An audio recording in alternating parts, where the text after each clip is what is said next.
menit lagi ya, 3 menit lagi. Pak. Ya, Baik, Pak Lutfan ya.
Nanti dikirim mana? Nanti dikirim kemana? Angkatnya. Sudah diklik ya? Sudah diklik ya? Di mana? Manajemen COVID ya? Oke. Ya, ya.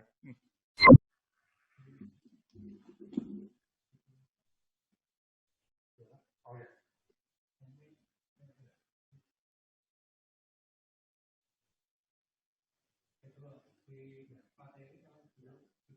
Ya.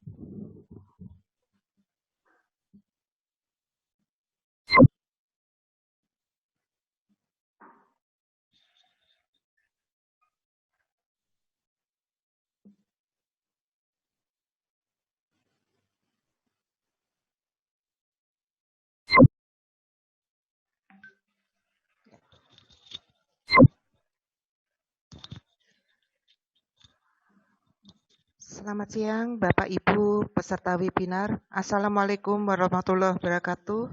Salam sejahtera bagi kita semua. Selamat datang dan selamat bergabung dalam webinar pada siang hari ini. Manajemen COVID-19.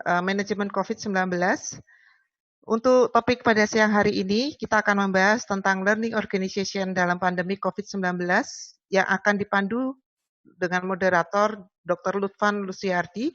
Untuk itu, kami persilakan Dr. Lutfan untuk dapat memandu acara pada siang hari ini.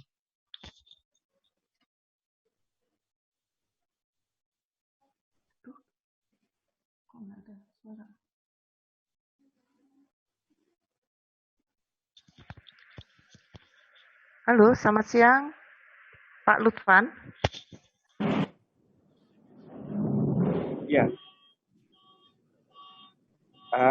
Selamat siang Bapak Ibu semua. Assalamualaikum warahmatullahi wabarakatuh. Salam sejahtera. Ya, untuk kesekian kalinya, alhamdulillah kita masih bisa bertemu meskipun secara online. Pada sore ini kita akan bersama-sama diskusi mengenai topik knowledge management yang secara spesifik akan mendiskusikan terkait dengan learning organizations dalam pandemi COVID-19. Nah, telah hadir bersama kita Prof. Laksono yang akan nanti menyampaikan paparan terkait dengan learning organizations dan nanti akan dibahas oleh Dr. Ahmad Subagio Tancarino Mars dari Badan PPSDM Kementerian Kesehatan dan Dr. Brian Sri Prahastuti MPH dari Kantor Staf Presiden. Nah, untuk mempersingkat waktu kami persilakan Prof. Laksono barangkali untuk mungkin memulai untuk menginisiasi ini trigger untuk mendiskusikan terkait dengan learning organizations pandemic COVID-19. Kami persilakan Prof. Laksono. Terima kasih Pak Lutfi. Assalamualaikum warahmatullahi wabarakatuh. Selamat siang dan salam sejahtera untuk kita semua. Ya, selamat bertemu dalam monitoring forum COVID-19 yang ke-7 ya. Jadi tiap hari Senin jam 1 kami bersama dengan mitra mencoba untuk melihat apa yang terjadi selama minggu-minggu yang lalu ya, dan untuk memaparkan rencana ke depannya. Nah, pada minggu ini sebagai satu kesinambungan minggu lalu, kami membahas mengenai isu atau topik ya learning organization dalam pandemi COVID-19. Nah, ini jadi satu isu yang perlu kita bahas, dan ini nanti kami mohon ada Pak Ahmad, sudah ada nggak ya Bu Leli ya, Pak Ahmad dan Ibu Brian ya, sudah ada untuk menjadi pembahas. Ya, nanti kalau belum ya kita lihat ya. Ya. Oke, jadi memang sesi ini ditujukan untuk para pimpinan ya, sebenarnya pimpinan berbagai unit yang ada di Kemenkes, kemudian juga rumah sakit, FKTP, Puskesmas, asosiasi pelayanan kesehatan, organisasi profesi, konsultan, sampai juga yang sangat menarik juga dekan-dekan perguruan tinggi ya, atau direktur Poltekkes ya. Nah, ini mengapa kita perlu untuk bahas ini ya. Jadi sebagai pengantar itu kita sering membahas bahwa COVID-19 itu suatu penyakit yang betul-betul baru ya. Jadi ini betul-betul sebuah hal yang membuat kita itu tergagap-gagap ya. Jadi bagaimana cara kita untuk memperkuat respon kita dalam konteks mengelola COVID-19 ini yang jadi satu isu kunci. Sehingga kita perlu untuk mengacu ke langkah-langkah operasional. Di sesi ini ada 3 hal yang kita akan bahas. Yang pertama membahas prinsip-prinsip mengenai LO ya, Learning Organization yang dulu ya 30 tahun yang lalu sudah sering dibahas ya. Dan bagaimana penerapannya dalam pandemi COVID-19. Kemudian membahas situasi lembaga-lembaga kesehatan rumah sakit ya, tentunya di pemerintah swasta atau Dinkes, unit Kemenkes dan sebagainya, dan ini tentunya terkait dengan apakah lembaga ini butuh suatu prinsip atau aplikasi dari prinsip learning atau tidak. Ini. Kemudian yang ketiga, kita coba mengusulkan bagaimana langkah-langkah praktis untuk menuju sebuah lembaga yang learning ya, atau learning organization di masa COVID-19 dengan memanfaatkan forum manajemen COVID ini. Oke. Nah, kita mulai dulu dari sebuah asumsi atau satu hipotesis dasar atau satu ya hal yang logis ya, di mana pengetahuan yang kita miliki dalam konteks COVID ini tentunya bisa kita pakai agar terjadi suatu penghentian atau pandemik yang selesai atau case fatality turun atau yang lainnya ya. Tapi bagaimana kalau lembaga-lembaga itu tidak mempunyai kemampuan yang cukup? Nah ini pertanyaan yang menarik ya. Nah ini kita lihat banyak sekali lembaga ya yang terkait dengan COVID-19 mulai dari pengambil kebijakan, tentunya Kemenkes, kadang juga Pemda, Badan PSDM dan sebagainya ya. Kemudian juga kalau kita lihat pengelola dana kesehatan, BPJS, kemudian juga rumah sakit, banyak sekali lembaga di ribuan. Rumah sakit saja ada 2.600 ya. Oke ya, jadi banyak lembaga yang terkait dengan COVID, dan yang terkait tadi ini, misalnya lembaga policy maker tadi itu juga dipertanyakan bagaimana kebijakannya itu baik atau tidak. Ini. Termasuk juga bagaimana misalnya dampak samping misalnya lockdown terhadap cakupan imunisasi atau mungkin penyakit TB. Lockdownnya mungkin bagus tapi penyakit TB-nya meningkat barangkali ini. Atau ini hal-hal yang perlu kita cermati ya. Kemudian ada tes cepat ini bagaimana dampaknya terhadap sistem surveillance ya. Kemudian sistem promkes yang baik untuk mencegah penularan efektif dan sebagainya. Kemudian untuk rumah sakit itu juga banyak pertanyaan ya, bagaimana dampak terhadap pasien dan juga pekerjanya. Ya, juga pendapat rumah sakit karena pasien-pasien non-COVID yang menurun. Ya, nih. Bagaimana kemampuan sistem bencana, juga sampai kalau ada telemedicine, ini bagaimana caranya kita melakukan telemedicine di rumah sakit. Nah ini berbagai contoh yang saya yakin lembaga lainnya juga mempunyai masalah yang khas karena pandemi COVID-19 ini. Nah, ini yang menarik ya. Ini penyakit baru ini, apakah dapat kita pelajari ya? Jadi ini kita harus lihat dalam konteks kita baru paham atau baru mengalami 4 bulan atau 5 bulan ini ya. Sementara TB, malaria udah ratusan tahun kita alami. Nah, perlu kita membuat suatu pertanyaan menarik, nih, apakah kita siap untuk menggunakan pengetahuan yang terbatas itu untuk kita pakai untuk kedepannya ya. Nah, sehingga konsep LO ini memang perlu dikaji untuk diterapkan jika sebuah lembaga belum menerapkan, atau diperkuat jika sebuah lembaga sudah menerapkan. Nah, ini yang mana yang kita lihat ya. Oke, kita juga bahas prinsip LO ya. Kenapa? Kalau kita lihat dalam konteks tadi, ini ada satu hal yang menarik ya. Yang kita sudah lihat di sektor lain, nanti kita juga akan ulang lagi bahwa lembaga itu bisa kolaps karena COVID-19. Nah, kita sudah tahu persis ada banyak supermarket, hotel, ya, itu ternyata atau restoran itu kolaps. Nah, apakah rumah sakit bisa kolaps? Apakah perguruan tinggi itu bisa kolaps? Ini ada sebuah studi di Australia yang menyatakan bahwa perguruan tinggi di Australia itu bisa kolaps karena COVID akibat tidak adanya mahasiswa internasional yang datang ke Australia tahun ajaran ini. Jadi ini atau sedikit sekali. Ini bisa bikin kolaps betul. Jadi banyak hal yang perlu kita cermati. Nah, sehingga pertanyaan pertama ketika membahas prinsip-prinsip tadi, kita akan mencoba serius atau tidak. Nah, mari kita lihat ya. Memang itu kita sudah paham betul ya mengenai LO ya, dari Peter Sings yang di zaman tahun 88 ya, jadi sudah 30 tahun yang lalu, ya lebih ya deh. Nah, ini memang kalipannya sangat menarik ya, apakah berjalan mengenai LO ini. Ya, memang kritikannya itu dengan 5 komponen ya, system thinking, kemudian personal mastery, mental model, shared vision, dan team learning, itu sering dianggap terlalu abstrak atau utopian. Nah, sehingga berapa puluh tahun kemudian tidak begitu populer ya. Nah, tapi peneliti-peneliti yang di luar Senge sebelumnya pun juga sudah mulai mengadakan semacam tetap mengadakan semacam apa ya, penekanan pada knowledge untuk sebuah hal yang perlu kita kelola dengan terukur ya. Nah, sehingga dalam konteks COVID-19 ini ya, ini apa manfaatnya ya ini, termasuk efektivitas lembaga yang terukur dengan social impact tadi. Ini yang menjadi hal menarik. Di samping tadi yang saya katakan, apakah lembaga itu bisa survive dalam COVID-19? Apakah rumah sakit kita itu bisa selamat? Apakah SDM kita itu bisa safe? Apakah bisa terus hidup dari rumah sakit kita dan sebagainya? Nah, sehingga kita perlu melihat betul apa yang terjadi di lembaga-lembaga saat ini ya.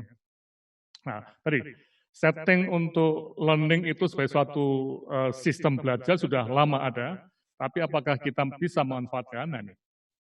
Oke, kita lihat dulu dalam konteks pembelajaran ya. Jadi ada yang disebut sebagai individual learning dan juga ada yang disebut sebagai organizational learning atau masyarakat yang belajar. Nah, ini yang di mana nih? Kita dua-duanya kita ada atau tidak?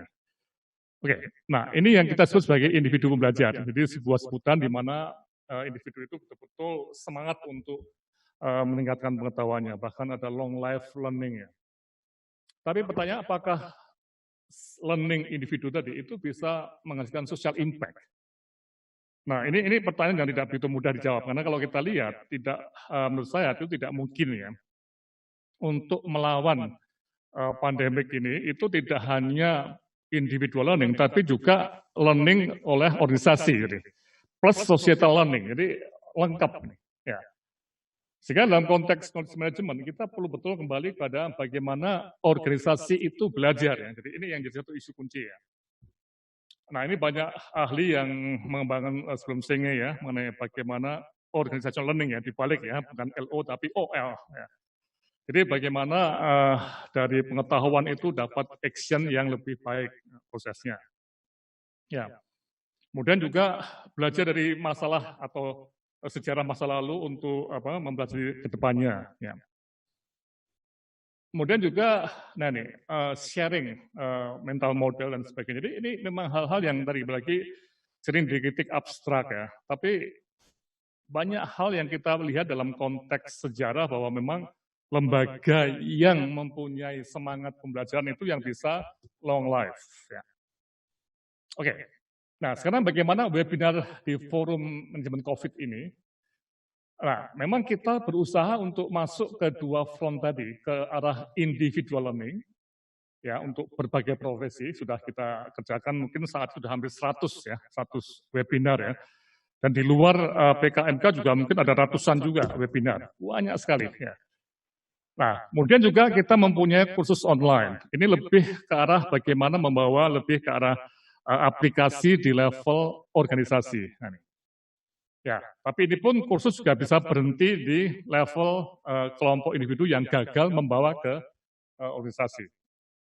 Jadi intinya adalah proses yang dari learning organisasional, ya itu masuk bersama atau dibawa ke organisasi, kemudian akan mempunyai dampak pada masyarakat. Jadi tidak mungkin hanya individual learning.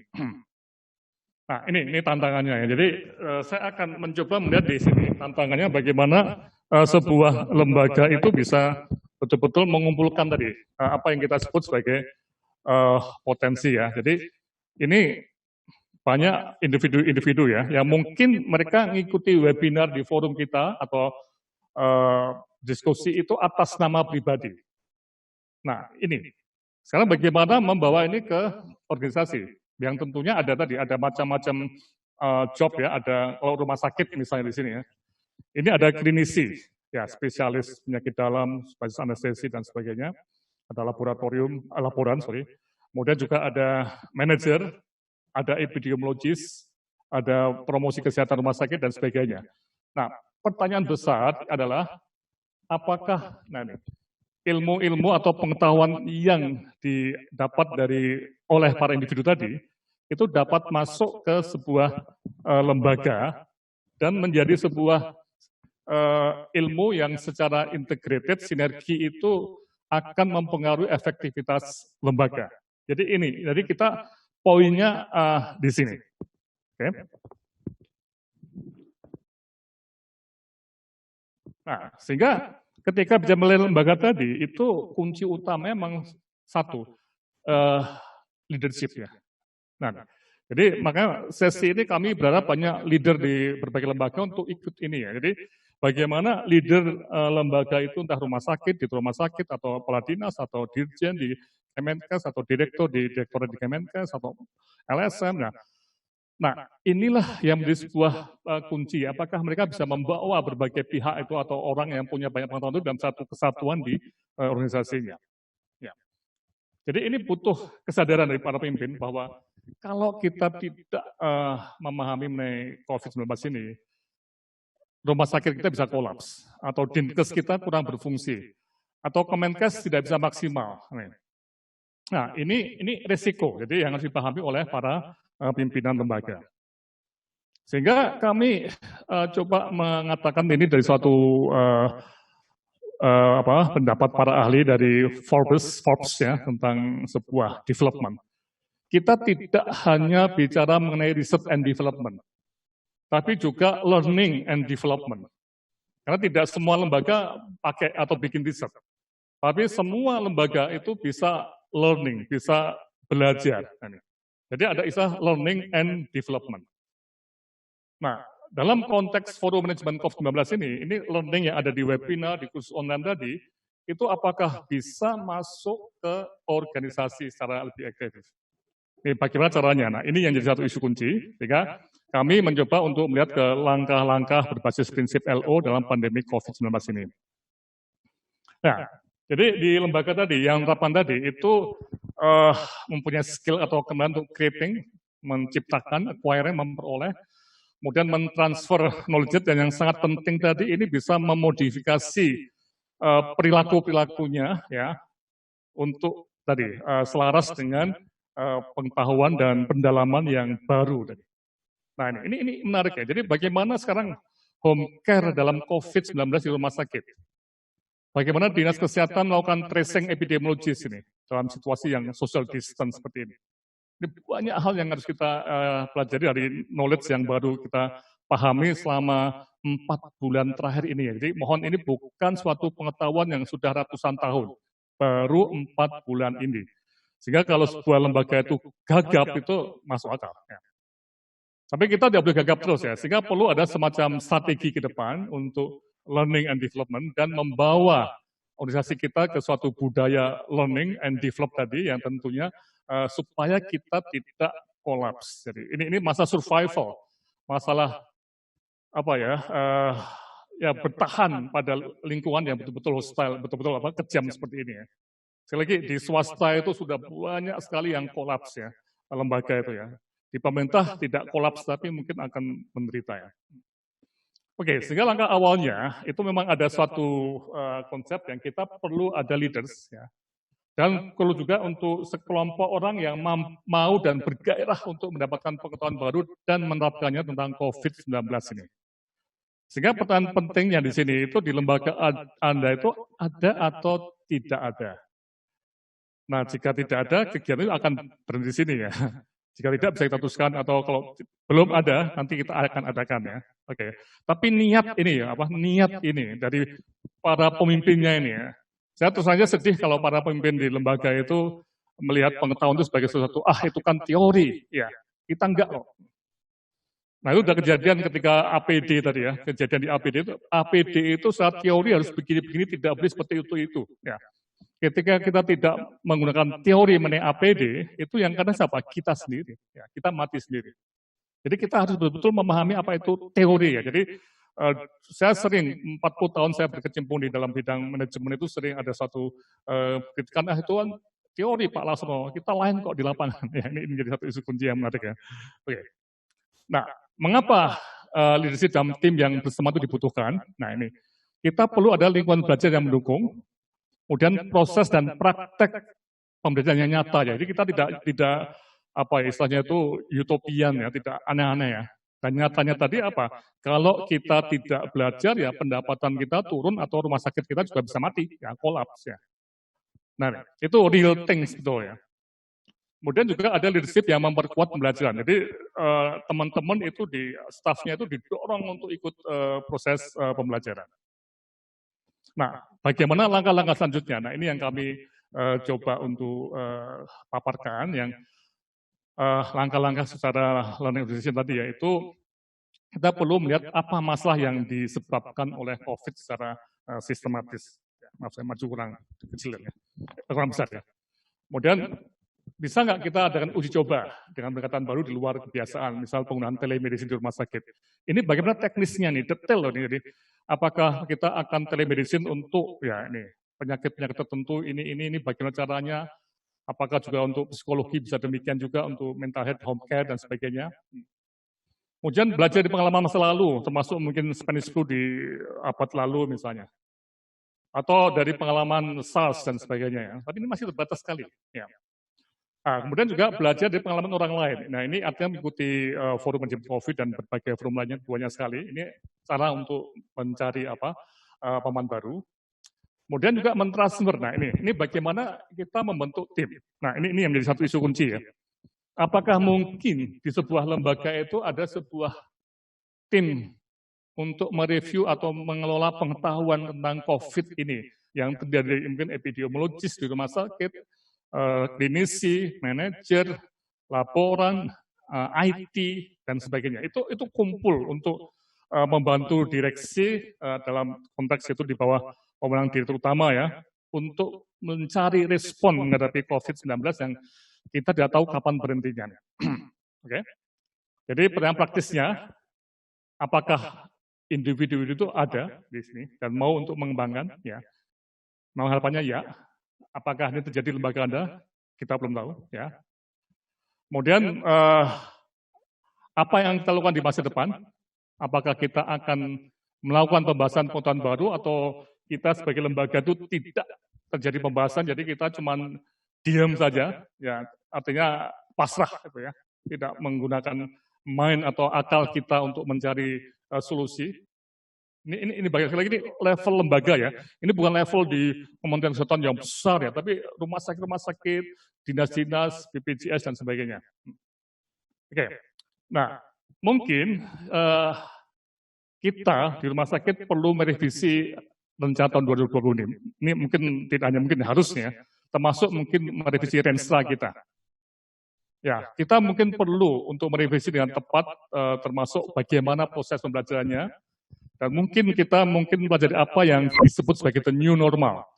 Bagaimana cara menangani pasien itu secara robotik misalnya ya, atau home care dan sebagainya. Itu ada suatu hal yang kita berada di sebuah situasi yang the new normal.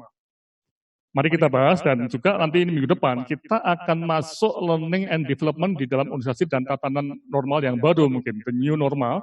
Dan kita akan lebih spesifik pada setiap lembaga, misalnya untuk rumah sakit, atau dinas kesehatan, atau BPJS, atau apa, dengan prinsip untuk memperkuat apa yang disebut sebagai business sustainability. Ya. Jadi kelangsungan usaha kita ini, masing-masing ya. Jadi ini masalah survival. Oke. Saya akan berhenti di sini, tapi sebelum saya berhenti mungkin sambil nanti Bapak Ibu semua ikuti pembahasan diskusi, mohon dibuka Mas Imam ya. Ini ada survei yang kita mencoba untuk melihat teman-teman yang mengikuti sesi ini, soalnya bagaimana pandangan Anda terhadap learning organization ini atau knowledge management ini. Silakan masuk di web www.managementcovid.net ya. Ya, sudah. Seperti ini nanti gambarnya. Saya sebentar waktunya. Kemudian nanti setelah masuk Anda ada satu yang di situ ya, isi angket yang hari ini ya. Ya, angket yang baru ya, bukan yang lama. Ya, coba dibuka isi angket itu, dibuka. Ya. Angket ini tanpa nama ya, tapi mohon Anda cantumkan Anda berasal dari mana, atau dari rumah sakit, Kemenkes, swasta, pemerintah, dan sebagainya, ataupun kalau tidak ada ya titik itu Anda isi ya. Kemudian yang kedua berikutnya,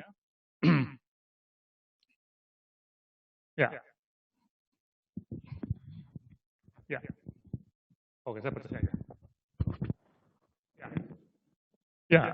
COVID-19 merupakan penyakit yang saya tidak paham sama sekali atau sampai saya paham sekali. Ya. Kemudian COVID-19 merupakan penyakit yang, nah ini tolong ya, ini lembaga, jadi tadi ada lembaga, ada saya pribadi, ada lembaga ya. Ya, yang lembaga saya tidak paham sama sekali atau lembaga saya paham sekali. Kemudian berikutnya, apakah prinsip learning perlu diterapkan di lembaga Anda? Ya, silakan. Naik lagi. Mungkin sama sekali tidak perlu, atau itu nggak perlu. Atau ya sangat perlu ya. Nah, kemudian yang berikutnya, nah di lembaga Anda apakah diperlukan tim tadi ya di sini, tim yang mungkin memikirkan mengenai pengetahuan COVID ini secara integratif di lembaga Anda, bisa di rumah sakit, bisa di dinas, bisa di fakultas kedokteran, di FKM, di Poltekkes, di FKTP, di Puskesmas, macam-macam ya, monggo, atau di BPJS barangkali, ya. Silakan. Kemudian apakah Anda tertarik ya untuk ikut? Karena kegiatan ini, sesi ini baru awal dari suatu sesi panjang ya. Nah, nanti kita akan bisa berminggu-minggu atau berbulan-bulan untuk membahas knowledge management dalam konteks learning organizations ya. Nah, jika ya silakan, kalau tidak ya nggak apa. Kemudian ada itu usulan Anda ya. Apa usulan Anda untuk kedepannya? Ya. Oke, saya kira itu Pak Lutfan untuk pengantar dari saya. Silahkan nanti dibahas dan nanti kita ada waktu untuk diskusi. Terima kasih.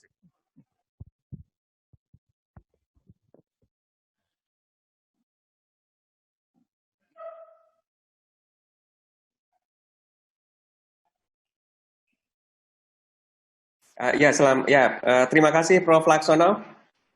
Saya kira menarik tadi yang disampaikan, jadi ini barangkali setiap organisasi perlu untuk mengembangkan learning organization juga. Nah, di sini telah hadir Dr. Ahmad Subagio dan juga Ibu Brian Sri Prahastuti. Mungkin untuk kesempatan pertama untuk bisa membahas, kami persilahkan Dr. Ahmad Subagio dari PPSDM Kementerian Kesehatan untuk menyampaikan ya mungkin responnya. Dr. Ahmad Subagio. Terima kasih. Ya, Assalamualaikum warahmatullahi wabarakatuh. Waalaikumsalam. Salam sejahtera bagi kita semua. Selamat siang Prof. Laksono. Siang. Ya, selamat siang Bapak Ibu sekalian yang telah hadir di sini. Saya berusaha untuk memberi pembahasan Prof. Ada yang akan kami share.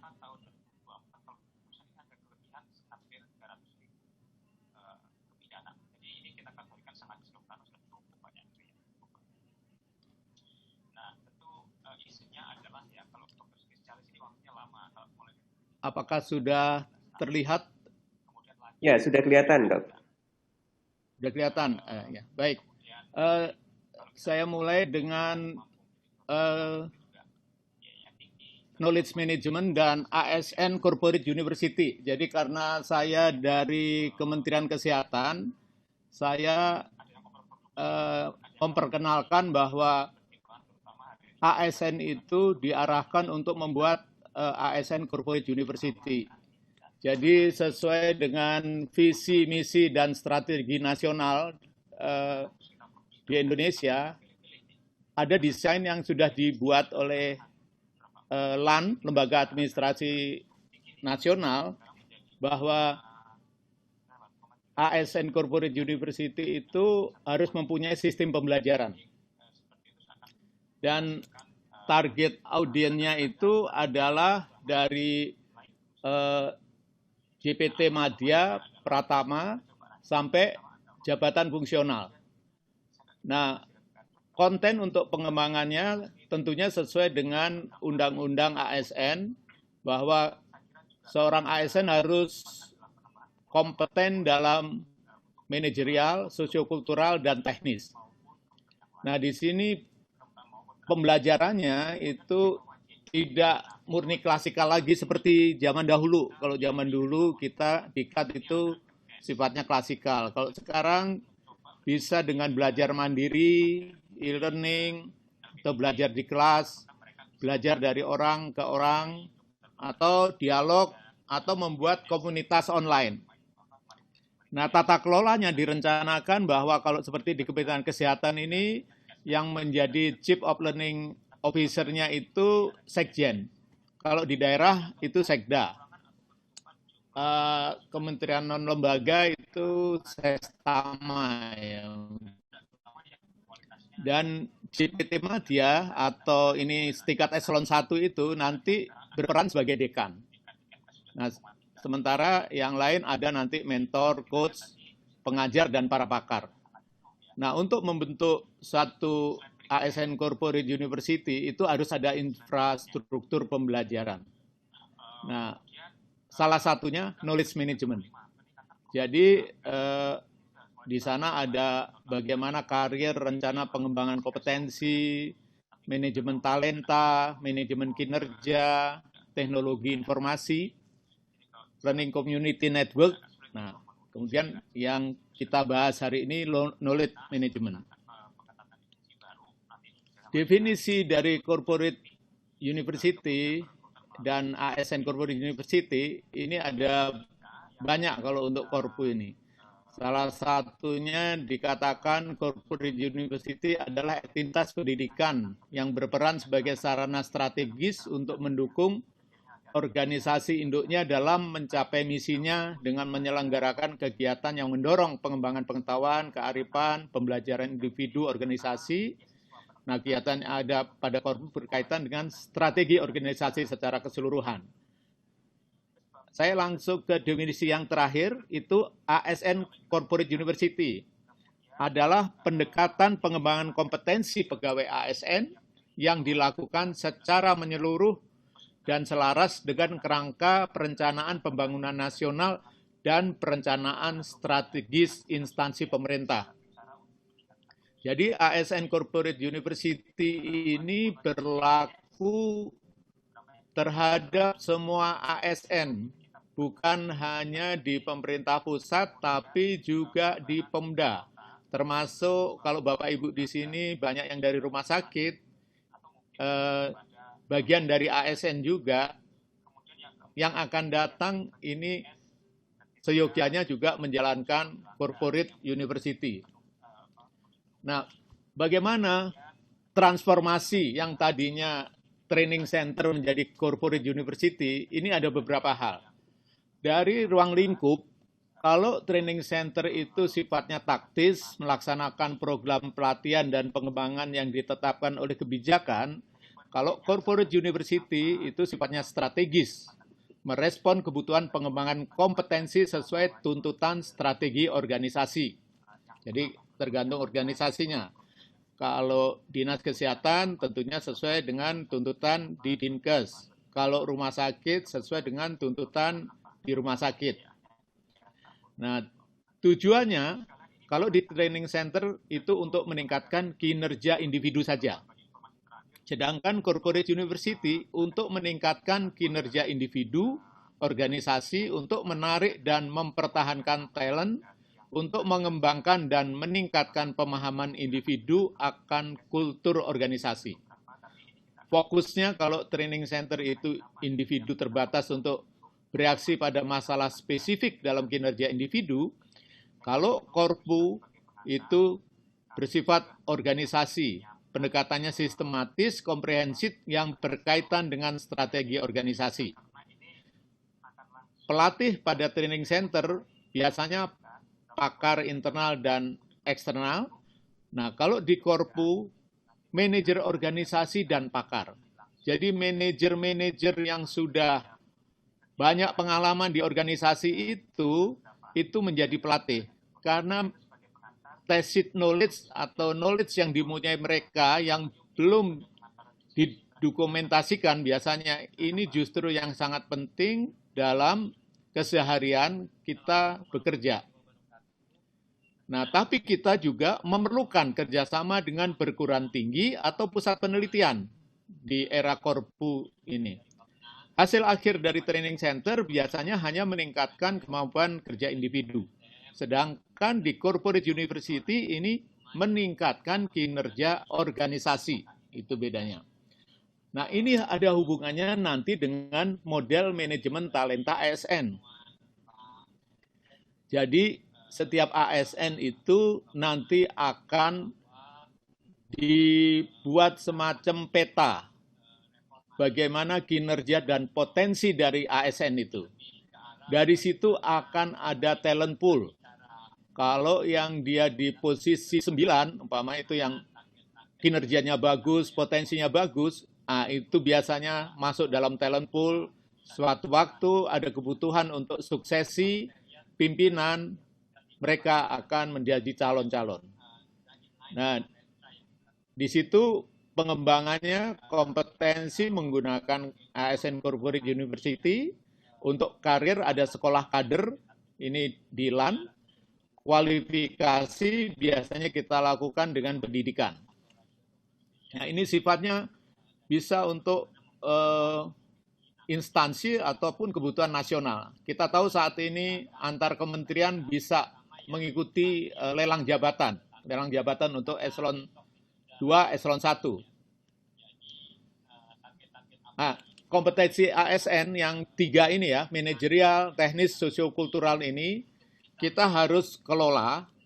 Nah, kalau dahulu kita biasanya melakukan hanya dengan training klasikal, itu ternyata hanya mengungkit kompetensi seseorang 10%. Bagaimana supaya meningkat lagi, itu bisa dilakukan coaching, mentoring, itu tambah 20%. Nah, yang paling bagus, membuat suatu penugasan atau on-the-job training. Itu yang bisa meningkatkan kompetensi kita sampai 70%. Jadi pengembangan kompetensi yang akan datang, seyogyanya jangan seperti dahulu lagi, yang sifatnya kadang-kadang hanya klasikal. Tapi setelah klasikal, kita lakukan coaching mentoring, kemudian kita lakukan on the job training, langsung praktek di lapangan. Itulah yang akan bisa mengembangkan 100% kompetensi seseorang. Nah, kalau kita hubungkan knowledge management dengan pandemi COVID-19 ini, seyogyanya knowledge management itu bisa memberikan sesuatu evidence base dengan cepat dan reliable ya terhadap hal-hal seperti bagaimana kita meminimalkan impact negatif dari isolasi, bagaimana kita bisa mendukung untuk orang-orang manula yang vulnerable, dan lain-lain. Nah, inilah sebetulnya gunanya knowledge management. Di sisi lain, untuk keseluruhan, bahwa untuk mengatasi wabah atau pandemi itu, ada suatu pola yang telah ditetapkan oleh WHO. Di sini ada prevent, detect, dan respond. Nah, knowledge management ini sangat berperan. Di prevent dia akan bisa melakukan apa, di detect bisa melakukan apa, sampai respon sebagainya.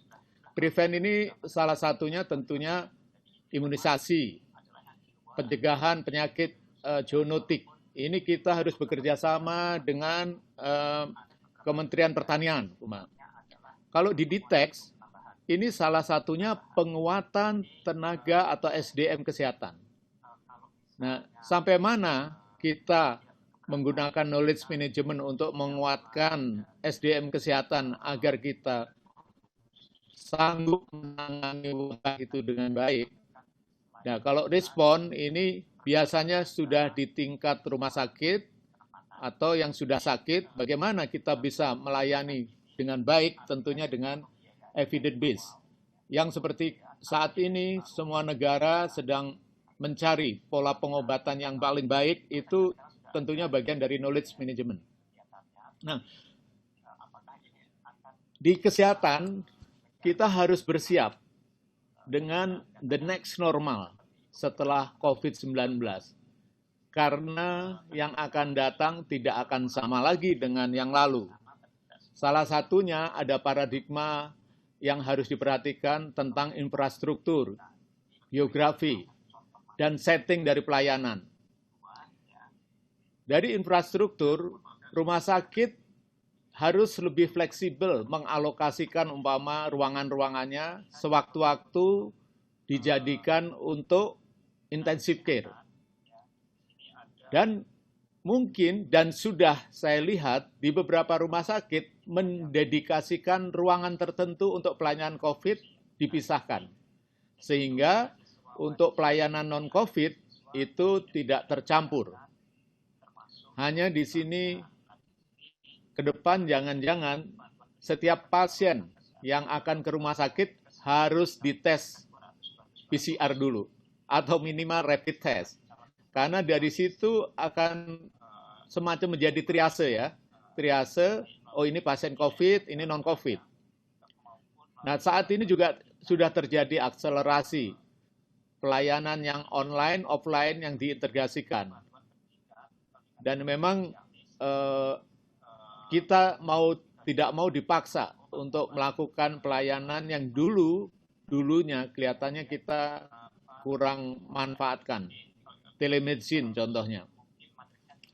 Dan semua termasuk untuk pelayanan ambulatory care, one day surgery. Untuk yang kritikal, mungkin ada suatu tantangan bagaimana ini membuat suatu cost. Nah, ini perhitungan dari biaya-biaya akan berubah. Beda dengan pada waktu dulu sebelum ada COVID. Nah, di sisi lain ada suatu peluang, ya, peluang-peluang di mana kita bisa lakukan. Nah, inilah gunanya kita untuk sama-sama memikirkan di dalam kondisi yang akan datang apa saja peluang yang bisa kita ambil. Nah, untuk bisa mencapai the next normal itu, salah satunya memang kita harus menggunakan teknologi yang advance. Dan kita mempunyai fleksibilitas dalam bentuk pembiayaan, model-model pembiayaan, dan mengadopsi dari konsumen-konsumen yang akan datang, dan tentunya diperlukan satu perubahan regulasi. Saya kira itu yang bisa saya sampaikan, Prof. Laksono, untuk menambah pembahasan hari ini. Terima kasih. Wassalamualaikum warahmatullahi wabarakatuh. Waalaikumsalam warahmatullahi wabarakatuh. Terima kasih Dr. Ahmad Subagio.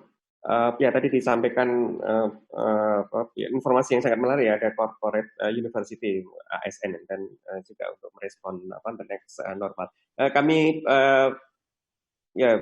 undang Prof. Laksono untuk menanggapi balik seperti yang disampaikan Dr. Ahmad Subagio tadi. Nanti aja setelah Bu Brian aja, setelah Bu Brian selesai ya, nanti aja. Oh ya baik. Ya baik, kalau begitu ini Bu Brian juga sudah siap kelihatannya ya. Kami persilakan Bu Brian untuk menyampaikan bahasanya. Ya, terima kasih. Sebentar ya.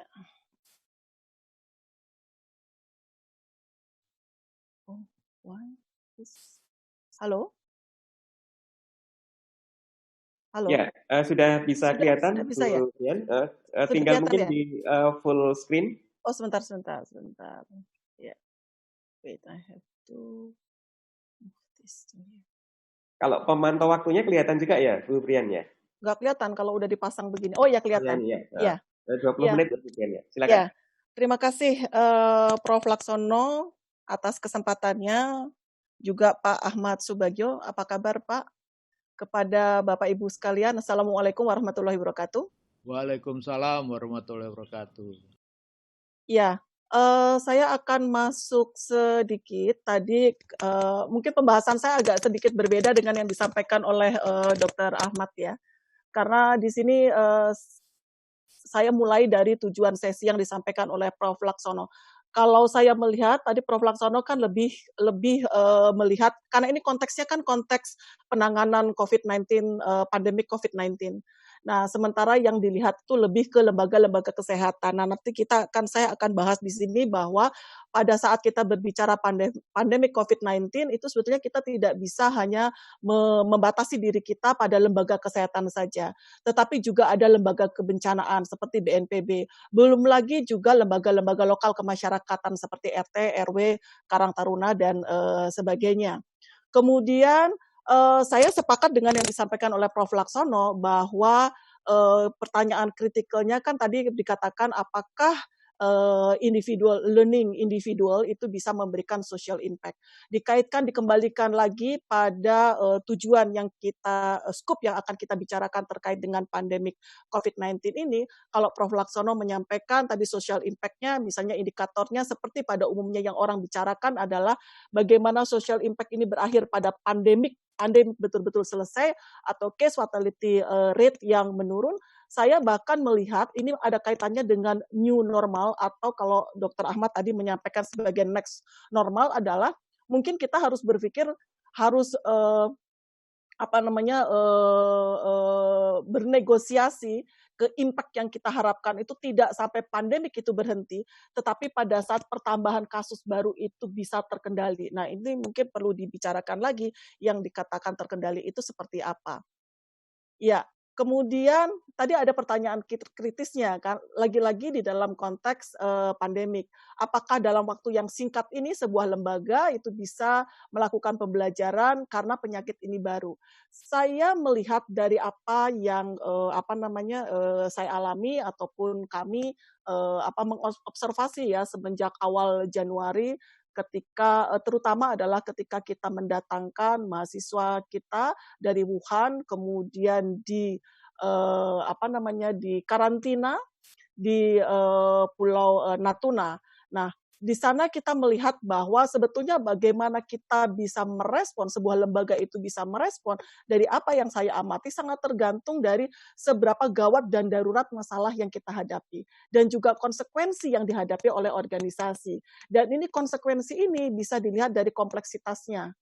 Ini saya masukkan, ini orang jadul biasa menggunakan ini, Polexosbud-nya.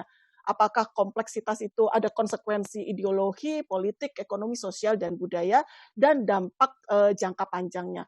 Belajar dari kejadian COVID-19 di Indonesia, ternyata kita melihat situasi yang terjadi ini tidak hanya skupnya tidak hanya masalah kesehatan masyarakat, tetapi ada komponen masalah kebencanaan di sana dan semakin diperberat lagi karena masalah ini tidak hanya dihadapi oleh satu negara, dalam hal ini Indonesia saja, tetapi masalah global, dan ini memberikan kompleksitas yang luar biasa, challenge yang juga luar biasa dalam mengatasi masalah tersebut. Nah, kemudian apa saja di dalam kita berarti berapa sini sudah memasuki 3 bulan ya betul-betul memberikan respon terhadap pandemik ini. Ternyata ada kata-kata kunci yang menjadi sangat penting. Mulai dari inisiatif, kemudian leadership, teamwork, konsistensi, transparansi, koordinasi. Ini adalah kata-kata kunci yang selalu muncul pada saat kita melakukan respon. Tentu saja semua ini ujungnya adalah untuk problem solving.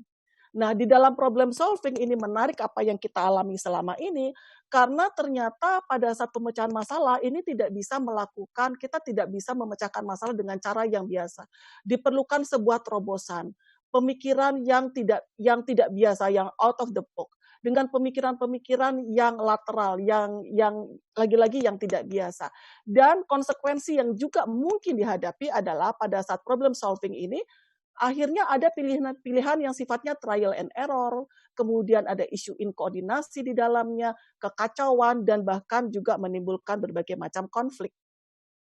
Ya, tulisan ini agak mengganggu. Kemudian kemudian apa yang ini tulisan orang masuk ini agak mengganggu tulisan, jadi ketutup saya bacaannya. Kemudian apa yang bisa dimanfaatkan oleh lembaga. Nah, pada saat berbicara lembaga ini real yang kita hadapi adalah saya melihat ini ada tiga komponen ini, Prof. Laksono. Pertama, kita berbicara tentang kesehatan masyarakat yang mungkin sebagian dari kita itu sudah paham betul. Di mana kita berbicara tentang respon kita terhadap wabah. Bagaimana COVID-19 ini memberikan dampak luar biasa pada sistem kesehatan. Kemudian bagaimana juga sektor non-kesehatan juga berdampak dan mempunyai pengaruh juga untuk kesehatan masyarakat. Kemudian dari kebencanaan sendiri, bagaimana kesiagaan, tanggap darurat, pemulihan, ini adalah komponen-komponen yang harus kita komponen-komponen yang bisa menjadi poin pembelajaran. Belum lagi dari organisasi pemerintah, mulai dari top pengambil keputusan, presiden, kemudian kementerian lembaga di tingkat pemerintahan pusat, turun ke pemerintah provinsi, pemerintah kabupaten, kota, bahkan sampai ke pemerintah desa.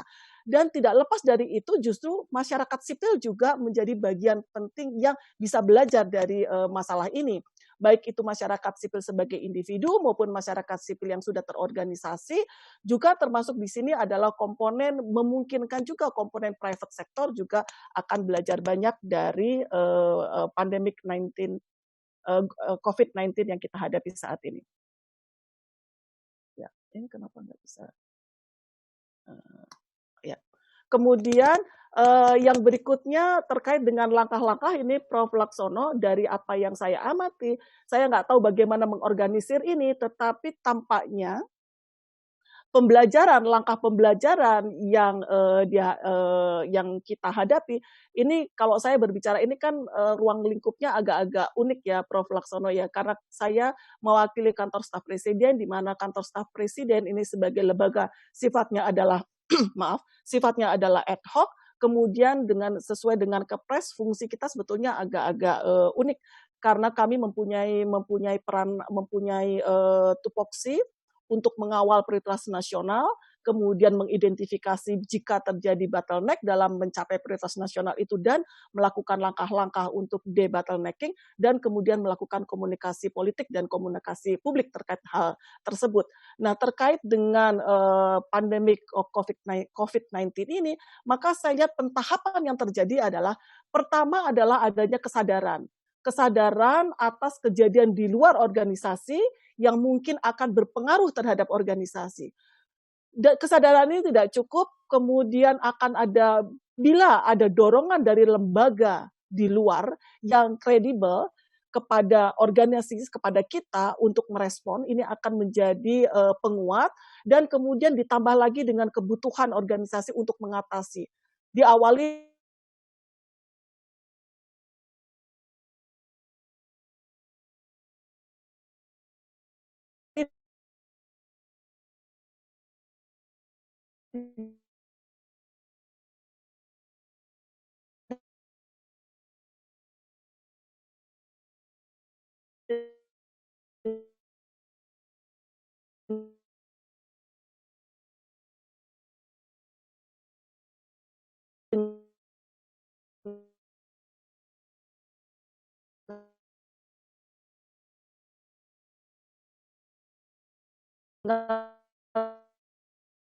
mengakui ini sebagai sebuah masalah, melihat kepentingan untuk memecahkan masalah.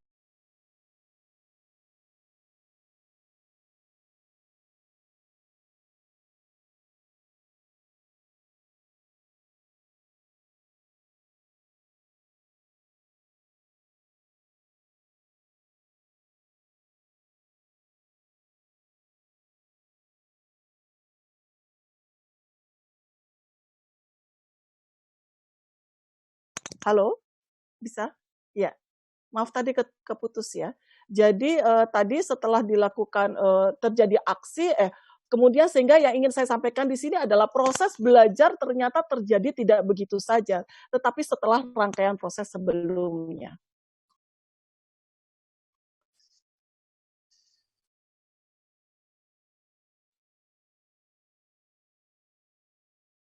Ya, aduh, maaf, ini agak ada problem dengan. Ya, mungkin itu saja yang bisa saya sampaikan. Oh, sebetulnya masih ada satu lagi nih, Prof. Laksono, tapi kayaknya saya punya problem dengan slide yang saya siapkan. Kemudian yang ingin saya sampaikan juga bahwa, halo, ini kayaknya, Ya, silakan. I think I have problem with the, ya, yang ingin saya sampaikan juga bahwa ternyata COVID-19 ini kan memberikan dampak yang luar biasa pada keseluruhan komponen dari sistem kesehatan. Ya. Oh, ini dia sih. Dari keseluruhan dari komponen sistem kesehatan. Kita mulai dari manajemen kesehatan. Bagaimana kepemimpinan itu diuji dengan merujuk pada 2 undang-undang. Jadi tidak hanya kaitannya dengan kekarantinaan kesehatan, tetapi juga ada undang-undang kebencanaan. Jadi kepemimpinannya bagaimana kepemimpinan yang bisa menggabungkan 2 rujukan regulasi ini. Kemudian dari sumber daya manusia kesehatan, kita lihat bahwa di dalam pada saat terjadi pandemik ini, semua tenaga kesehatan dikerahkan untuk penanganan COVID-19 ini. Sehingga ini potensial untuk terjadinya disrupsi layanan kesehatan yang non-COVID.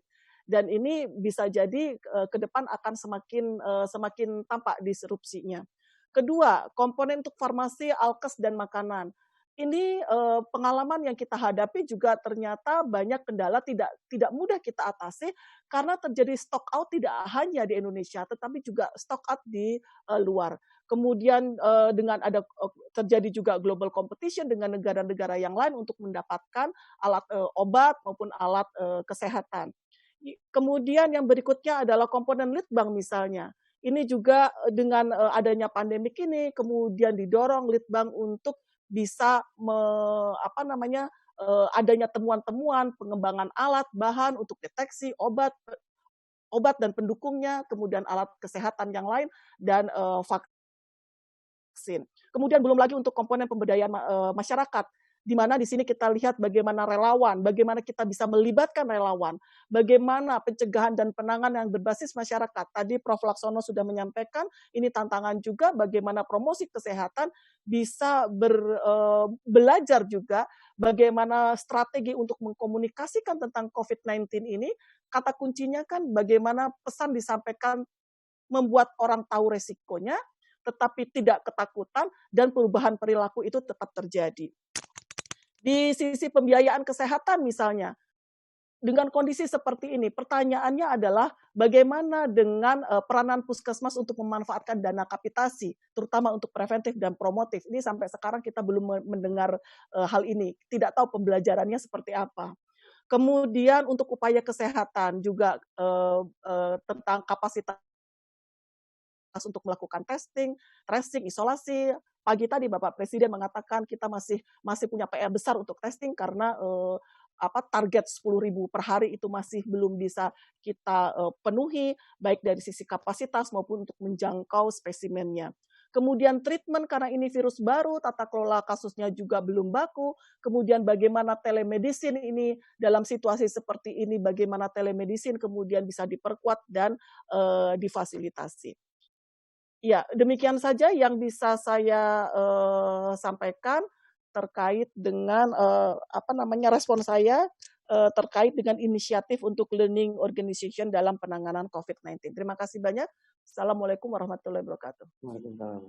Terima kasih Ibu Brian. Jadi Bapak secara umum sebenarnya baik KSP maupun Kemenkes concern juga dengan inisiatif untuk pengembangan ini knowledge management ini. Nah, Bapak Ibu kalau ada yang ingin disampaikan mohon untuk bisa raise hand ya di fungsi ini. Tapi sebelum ini sambil menunggu Bapak Ibu, kami persilahkan Prof. Laksono kalau ingin menanggapi tadi yang disampaikan Dr. Ahmad maupun Ibu Brian. Ya, mungkin singkat ya Pak Ruswan ya untuk Pak Ahmad. Terima kasih Pak. Jadi kelihatannya memang prinsip knowledge management tadi itu sudah diadopsi oleh ASN ya.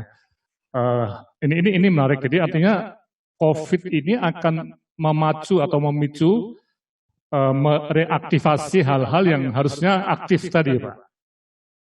Juga saya harap di swasta juga ya. Dan pemicunya ini akan ditambah lagi dengan satu risiko tinggi ya. Kalau lembaga-lembaga apalagi swasta ya tidak memahami betul COVID-19 ini tadi bisa kolaps ya, atau tidak efektif atau tidak efisien.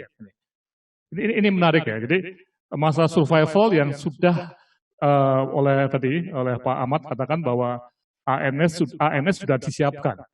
Nah, cuman bagaimana ini implementasinya? Nanti kita akan diskusikan ya. Kemudian untuk Ibu Brian, ya betul Bu. Jadi memang kami di sini masih fokus pada lembaga-lembaga kesehatan. Saya sepakat sekali bahwa ini tidak mungkin hanya lembaga kesehatan yang bergerak. Itu tadi lembaga-lembaga kebencanaan, kemudian masyarakat, LSM dan sebagainya itu harus bersatu padu. Apalagi ketika bicara PSBB ini ya, ini satu intervensi di hulu ya, itu harus kita lihat itu adalah intervensi kemasyarakatan. Ya.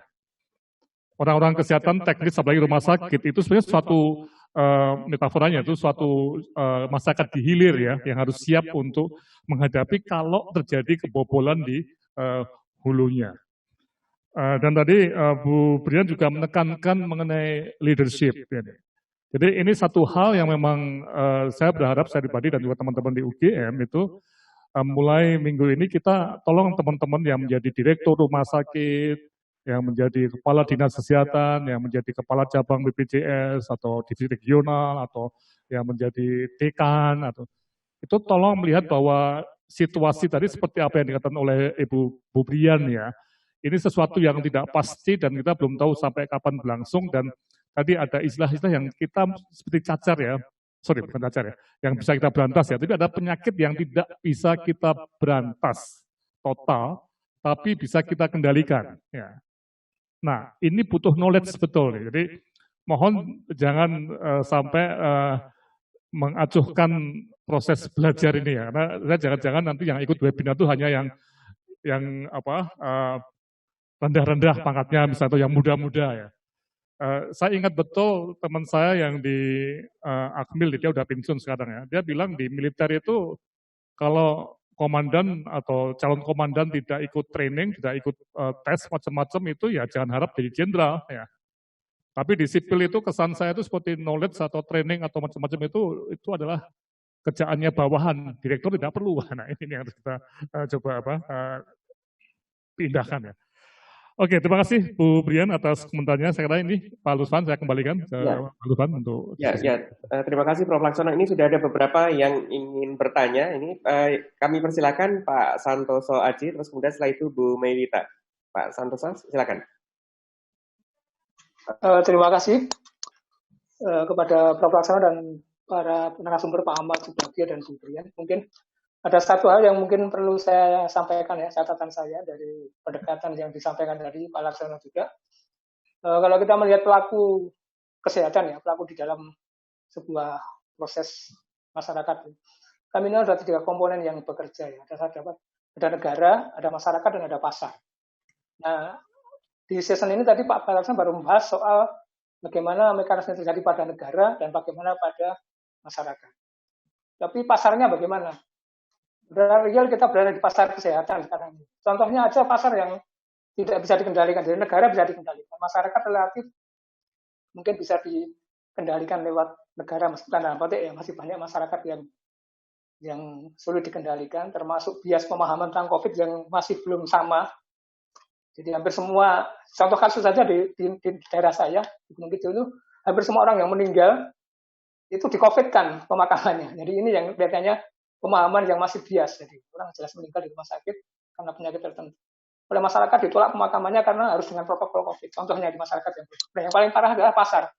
Pasarnya nggak bisa dikendalikan. Jadi contohnya sekarang kita mengalami kelangkaan pasar, kelangkaan APD, kelangkaan obat-obatan, kelangkaan BHP dan sebagainya, itu pasar yang nggak bisa dikendalikan. Jadi ternyata pasar itu lepas selama ini dari kendali dari negara ya mungkin. Sehingga ketika terjadi pandemi kita terasa betul bagaimana pasar nggak bisa kita atur.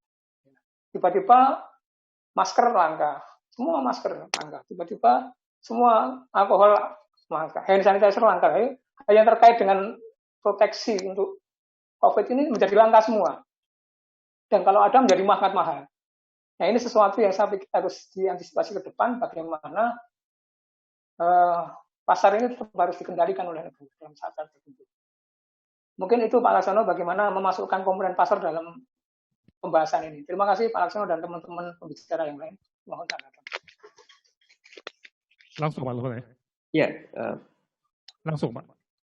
Pak Laksono ini ada juga yang ingin bertanya, barangkali mungkin kita sampaikan dulu, terus nanti dijawab. Satu aja ya, soal lebih satu-satu aja. Oh ya, baik ya, silakan. Oke, terima kasih Pak. Ya, memang ini selagi knowledge tadi tentunya terkait pasar nih Pak Aji ya. Jadi, nah ini kembali lagi dalam konteks lembaga ya, saya akan bicara mengenai knowledge management itu di lembaga ya. Dan lembaga itu bisa lembaga pemerintahan kabinet besar bisa lembaga kecil, rumah sakit kelas C juga bisa ya. Nah, problemnya pimpinan tadi itu menghargai knowledge tidak? Nah, tentunya pengetahuan tentang pasar pun juga diperhitungkan dalam problem solving nanti ya. Nah nih, tadi seperti tadi kasus-kasus yang dalam konteks APD langka dan macam-macam tadi, itu memang terjadi. Tapi kita tidak boleh berkecil hati loh, ini nggak cuma di Indonesia loh, di Italia, di Amerika pun kekurangan ventilator ya. Jadi kita bisa bayangkan ya, negara yang maju pun tergagap-gagap ya. Nah yang menarik dalam konteks gagap tadi atau knowledge tadi, itu ada 2 negara yang liberal seperti Amerika, Italia, atau mungkin juga Indonesia yang semua orang bebas ngomong ya, yang tidak paham pun ngomong ya. Itu dengan negara seperti Cina atau Vietnam yang ngomong itu hati-hati betul ya. Nah nih, ternyata beda pendekatan. Nah nih, tapi baik lagi, knowledge-nya itu tetap dipelajari. Sehingga sekarang udah mulai kelihatan toh, yang masker sudah murah, hand sanitizer sudah murah, APD sudah mulai ada. Nah ini memang butuh waktu Pak. Tapi sekali lagi tidak hanya Indonesia loh. Jadi yang mengalami seperti ini juga termasuk sampai ke Italia dan sampai ke Amerika yang negara yang sungguh sangat-sangat maju dibanding kita. Oke, terima kasih Pak. Ya, terima kasih. Bu Mewita, kami persilakan.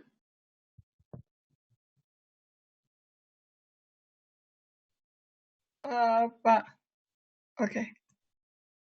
Terima kasih atas kesempatannya. Congratulations untuk Prof. Laksono. Bisa memancing banyak perhatian dari pemirsa. Pertanyaan saya adalah Prof. Laksono, satu hal dalam menghadapi COVID ini, kita berdebat antara apakah telling the truth or not. Ya. Dan kalau itu suatu learning individual, kita tahu bahwa we have to tell the truth to the public. Ya, karena ini harus ada pembelajaran masyarakat, bukan hanya pembelajaran individu dan organisasi saja. Tapi kalau pimpinan tidak supportive, tidak sadar dengan learning organization konsep, Prof. Laksono bilang itu tidak bisa jalan. Tapi kira-kira ada alternatif lain nggak, Prof? Kita toh harus menghadapi hal ini. Bagaimana memberanikan pimpinan untuk at the end telling the truth is better than trying to hide the truth. Terima kasih, Prof. Ya, silakan, Prof. Ya, ini yang menarik ya. Jadi kalau saya lihat selama 3 bulan ini ya, atau mungkin lebih dari 3 bulan yang di Amerika juga ya, itu selalu ada perdebatan antara politikus dengan saintis, Bu ya, Bu Mewita ya. Termasuk di Amerika pun antara Presiden Trump dengan jajaran Kemenkesnya atau ahli-ahli kesmasnya di Washington ya. Nah ini yang menarik ya. Jadi ketika bicara sains tadi, pengetahuan tadi, itu ada yang mengatakan ya sekarang A, hari ini kita katakan A, ya A, terus ya. Tapi ada yang katakan belum tentu A, nanti besok bisa jadi A jadi B, ya. Nah ini yang menarik. Sehingga ketika bicara mengenai learning tadi, itu akan kita lihat levelnya, Ibu.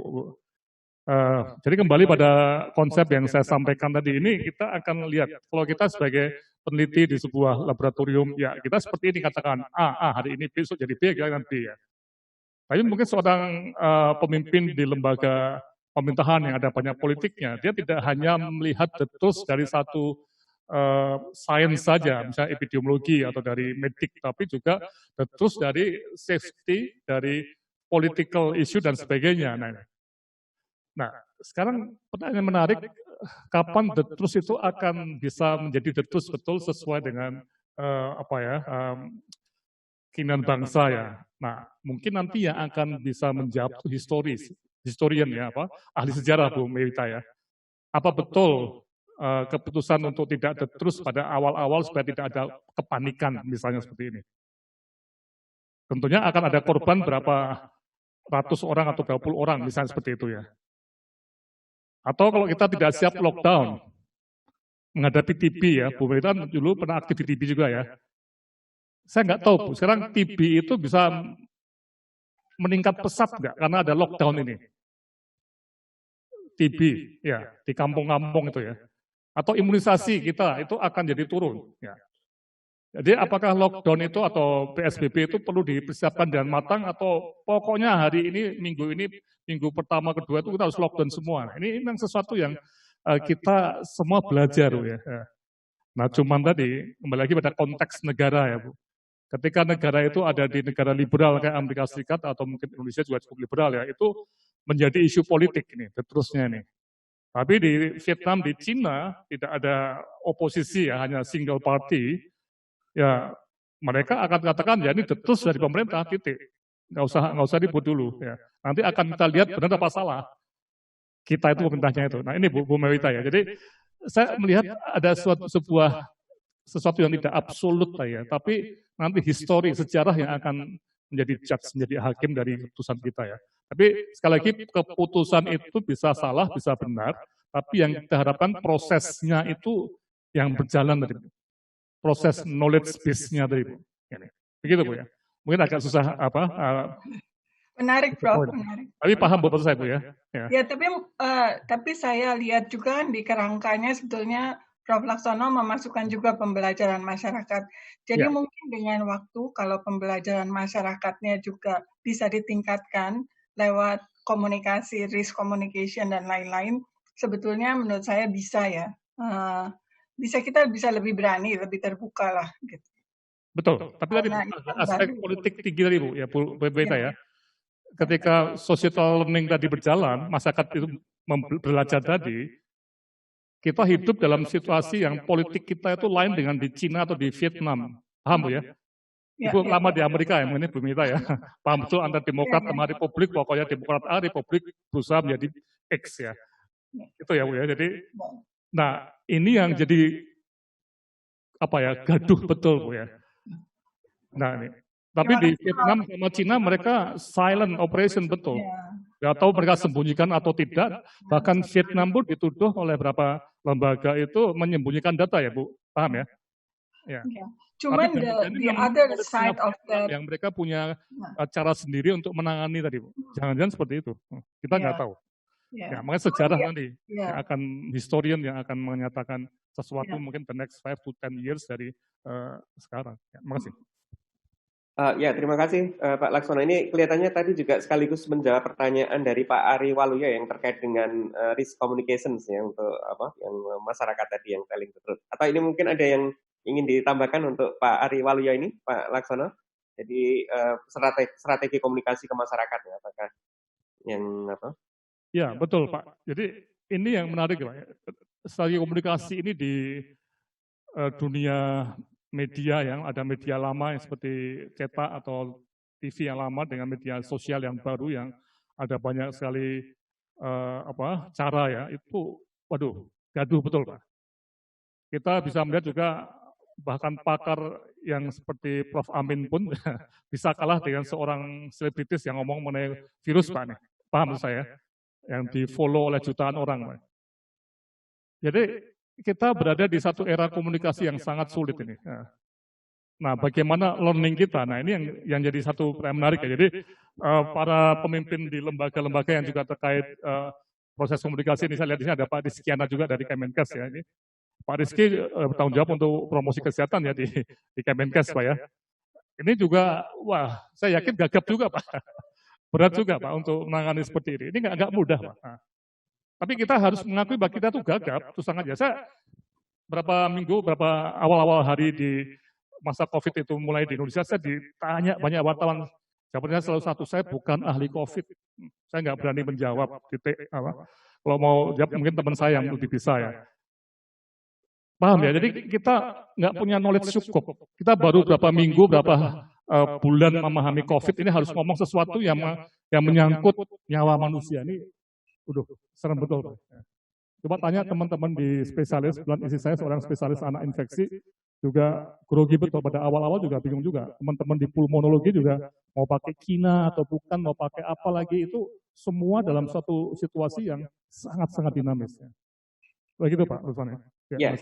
Ya, terima kasih Pak Laksono. Ini ada pertanyaan lagi dari Pak Anggoro Santoso. Kami persilakan. Oke, terima kasih kepada moderator atas kesempatannya. Sebenarnya ini malah sedikit tadi disinggung di pernyataan Pak Sasono yang terakhir sih. Jadi mungkin saya melihat ke kondisi yang ada sekarang gitu. Maksudnya berusaha untuk bagaimana sih knowledge management itu nantinya bisa membantu minimal di masa recovery ini gitu. Jadi lebih ke praktikalnya. Yang menarik kemarin mungkin kalau yang baru saja terjadi adalah kita sempat kesulitan regen untuk pemeriksaan yang swab ya. Tapi ketika regennya ada ternyata tenaga untuk pemeriksanya itu ternyata kekurangan malah gitu. Jadi prosesnya itu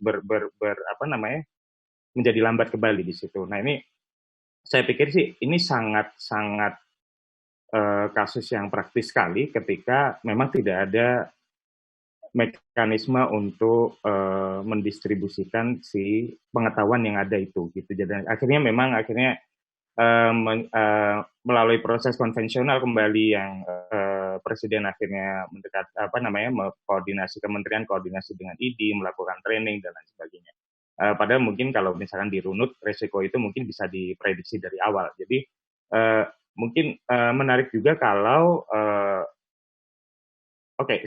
pertanyaannya adalah yang mungkin kepada Pak Laksono, kira-kira dalam kasus-kasus seperti itu ada tidak sih di teori knowledge management itu untuk mempercepat proses gitu, membypass, apakah itu harus di-push oleh kebijakan yang lebih tinggi atau karena kalau kita ngomong leadership ketika melibatkan ASN itu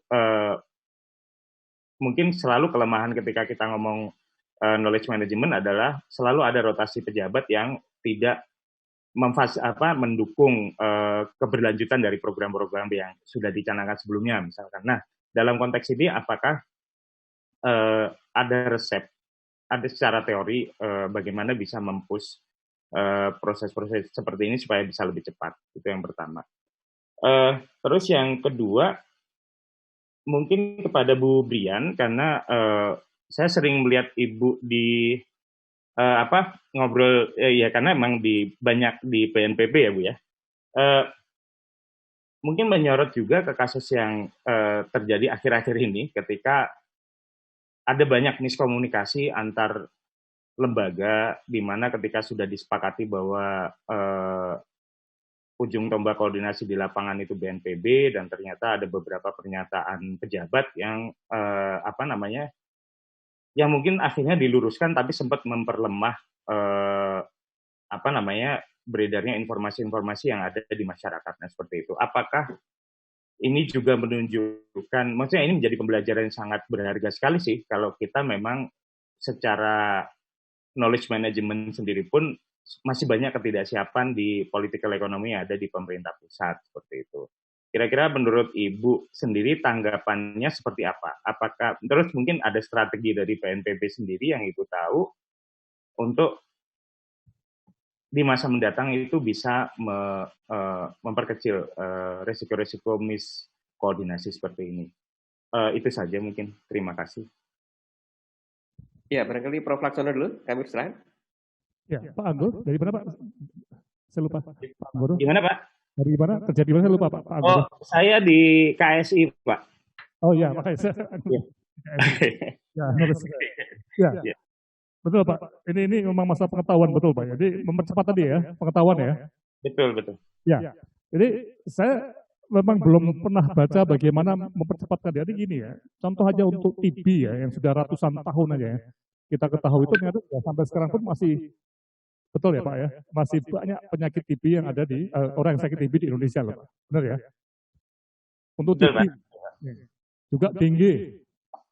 Dengue itu udah sejak zaman Belanda, zaman Jepang sudah ada. Tapi sampai sekarang juga masih ada juga. Nah ini menarik ya. Jadi ketika COVID ini tadi saya kesan dengan pernyataannya Bu Brian ya bahwa kita mungkin tidak akan menghentikan pandemik, tapi mengendalikan tadi. Ya sama mengendalikan TB, mengendalikan dengue. Mungkin jangan-jangan tadi kita harus hidup bersama-sama tadi emang di situ maksudnya itu ya. Tidak mati banyak tapi ya sebagian dari kita itu akan mungkin meninggal ya karena seperti dengue pun ada yang meninggal ya atau TB dan sebagainya. Dan itu ada satu penyakit yang harus kita lihat. Nah mempercepatnya terus saja saya insting Pak terus saja. Saya belum pernah baca mengenai bagaimana mempercepat pengetahuan yang hanya sedikit menjadi banyak. Ya, karena banyak pun ternyata juga belum bisa mengatasi. Tapi insting saya pada waktu awal wabah ini ya di bulan ketiga 2 Maret tadi ya. Ini kayaknya semua orang ngomong tanpa ada dasar jelas Pak ya. Lebih baik kita sekarang bikin forum saja, forum webinar yang nantinya itu bisa tanda kutip itu akan banyak orang-orang yang bisa bicara. Entah itu dengan pendapat pribadi atau baca dari pengetahuan yang terbatas yang ada di jurnal dan sebagainya. Ya.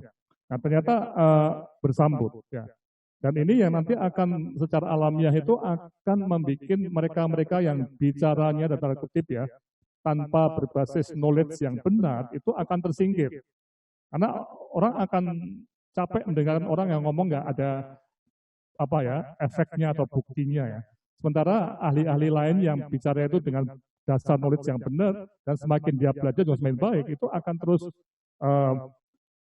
dilihat orang tadi sehingga knowledge-nya akan berkumpul dalam satu pool dalam forum ini ya misalnya seperti itu ya. Termasuk juga kemudian menginisiasi penelitian-penelitian untuk menciptakan pengetahuan baru tadi. Jadi itu Pak. Jadi yang saya coba secara insting ya, saya sebagai seorang, saya bukan ahli COVID, tolong ya. Saya ahli mungkin manajemen dan knowledge ada oke lah, tapi saya bukan ahli COVID ya. Nah, Tapi saya risau betul melihat betapa orang yang awam itu bisa berdebat dengan seorang profesor tentang masalah COVID ini Pak. Ini luar biasa Pak di era sekarang ini. Sekali lagi ini kita di era komunikasi yang sangat-sangat, saya bukan katakan brutal ya, tapi beda sekali dengan zaman dulu. Ya. Oke Pak ya, jadi itu Pak mempercepat tadi dengan cepat knowledge sharing-nya, dissemination, dan creating penelitian-penelitian cepat Pak. Kami sekarang ada banyak penelitian cepat, seperti juga teman-teman di mikrobiologi, di virologi juga bikin penelitian cepat, kami di manajemen juga, supaya ada ilmu baru di sini Pak. Begitu Pak, kira-kira. Terima kasih. Ya, terima kasih. Terus kemudian tadi yang pertanyaan terkait dengan yang miskoordinasi tadi, Bu Brian, kami persilakan.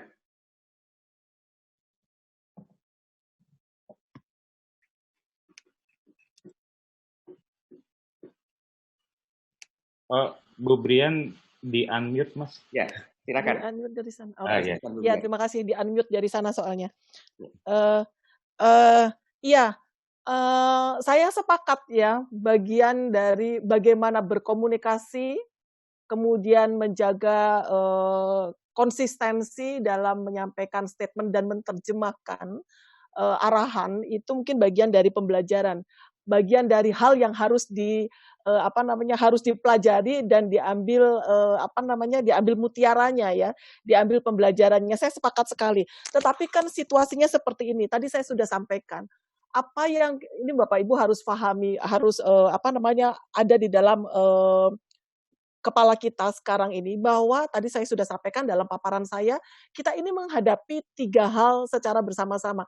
Tidak hanya masalah kesehatan masyarakat saja, tetapi juga kita menghadapi dalam situasi bencana dan global pandemi.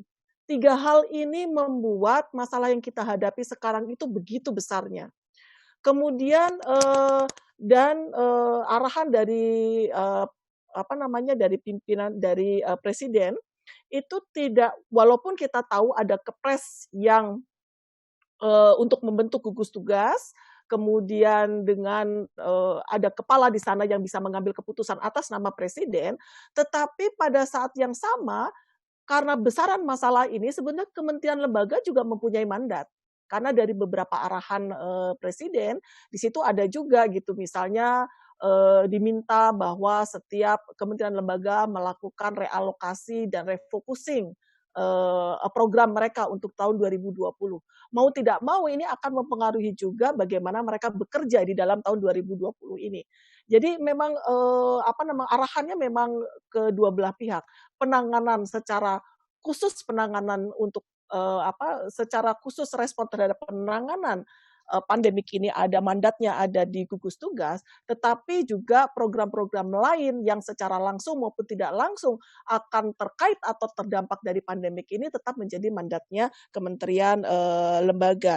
Dan kita memang sangat belajar bahwa bagaimana membuat strategi komunikasi yang baik. Saya harus sebelum saya lupa, saya harus disclaimer juga bahwa posisi saya di gugus tugas, KSP di gugus tugas itu sebetulnya backing up ya. Jadi tidak secara langsung, ada beberapa orang yang masuk di dalam struktur, tetapi kita sifatnya lebih ke arah backing up, secara memberikan pendampingan teknis dan juga sesuai dengan fungsi jadi kantor staf presiden, memberikan bantuan teknis untuk debottlenecking dan komunikasi politik dan komunikasi publiknya. Kemudian yang ingin saya sampaikan juga, ya, jadi tadi masalah untuk mengatasi masalah miskom ya, saya tidak mau mengatakan bahwa kita tidak punya masalah dengan itu, saya harus katakan bahwa masalah komunikasi ini masalah yang berat, walaupun saya harus sampaikan juga bahwa sejak pertama pada saat sebelum gugus tugas terbentuk, inisiatif untuk membuat protokol bagaimana berkomunikasi itu sudah dibuat. Kenapa kemudian juga ada, kenapa kemudian kami memutuskan ada juru bicara, itu juga sebetulnya adalah bagian dari untuk mengatasi, bagian dari strategi komunikasi. Tetapi juru bicara ini juga kan ada layernya, ada layer pertama, kemudian ada layer kedua, dan seterusnya. Mungkin demikian yang bisa saya sampaikan, rasanya mungkin tidak bisa, saya yakin jawabannya tidak terlalu bisa memuaskan, tetapi ya itulah situasi yang kita hadapi sekarang. Terima kasih. Ya, terima kasih Bu Brian. Ini Pak Rizky mungkin bisa juga memberikan informasi sejauh mana sebenarnya penerapan LO di promosi kesehatan di Kementerian Kesehatan. Kami persilakan Pak.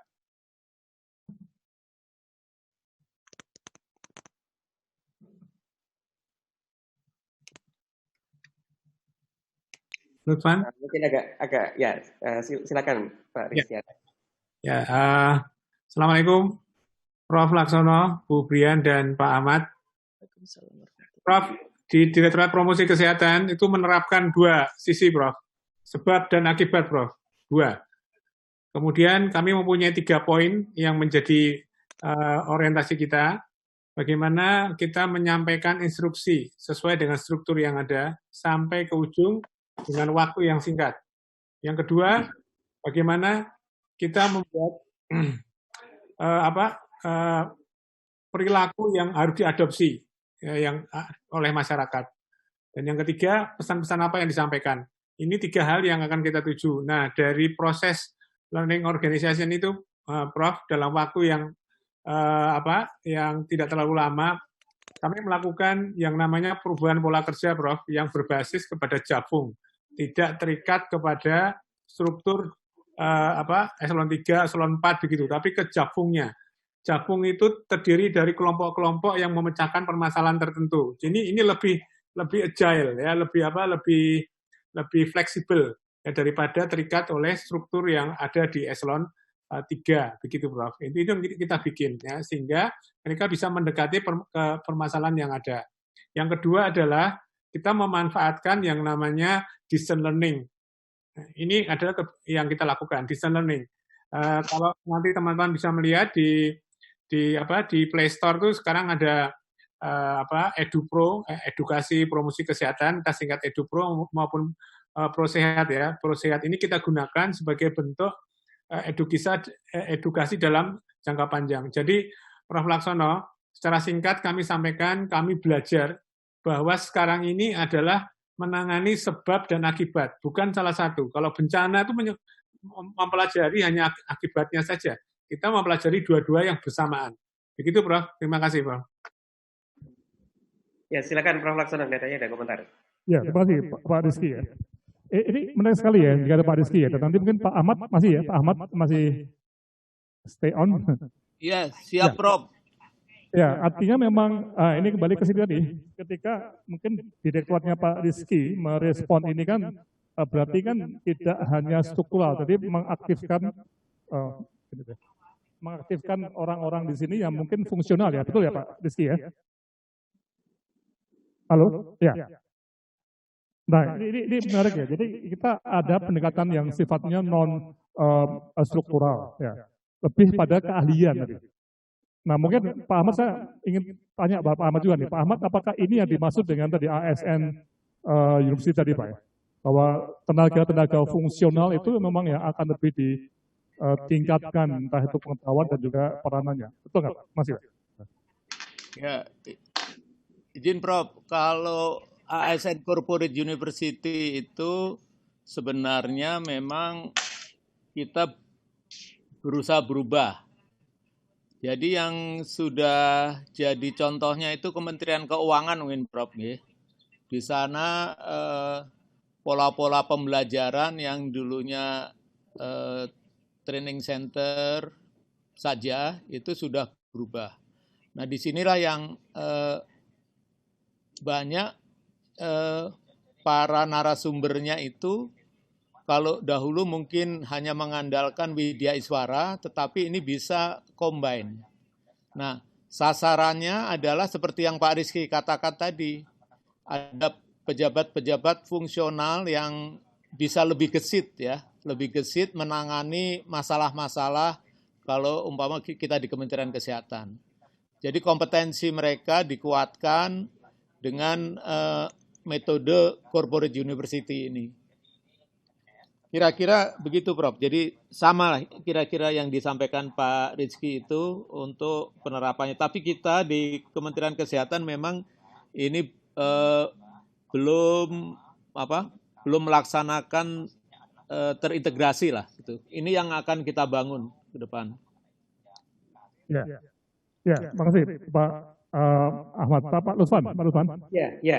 Sekaligus saya bisa menjawab nggak dapat pertanyaan masuk ke WA saya dari mitra-mitra. Oh ya.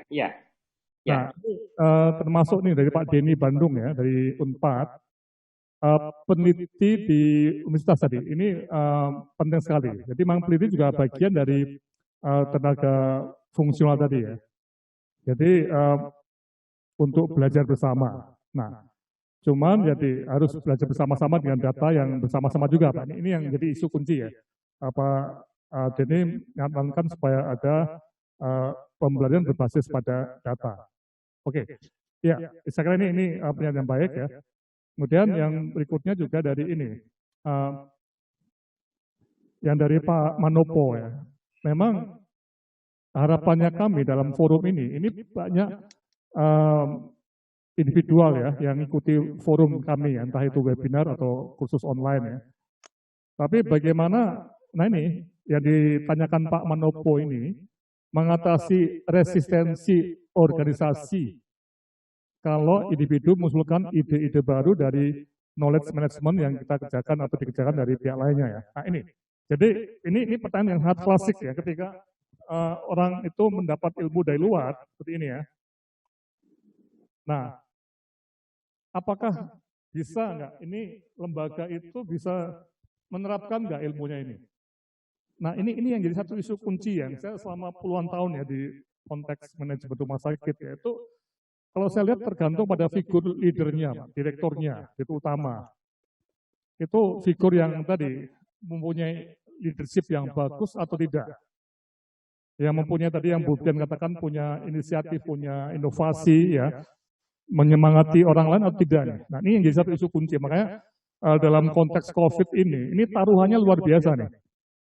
Selama ini kalau kita ada bencana, itu rumah sakit nggak ada yang mati kok, karena bencana alam. Tidak, malah tambah proyek bisa terjadi.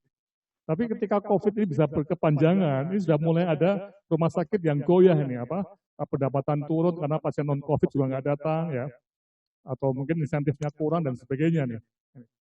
Nah, pertanyaan menariknya, bagaimana leadership di rumah sakit tadi, itu Pak Manopo ya. Jadi resistensi itu menurut saya itu mungkin pertama kali kalau saya lihat tadi juga banyak teori menyatakan justru resistensi pertama itu tidak, ataupun resistensi hambatan ya, utama itu tidak adanya leadership, Pak. Nah, yang menghargai ilmu ini saya kira itu satu hal yang mungkin bisa sampaikan. Oke, begitu Pak Lutfan ya, makasih. Ya, terima kasih. Ya, ini berhubung waktu juga, tapi mungkin ini kita memberi kesempatan satu lagi kepada Dr. Kusmedi. Kami persilakan Dr. Kusmedi. Ya, dari tadi. Kami persilakan.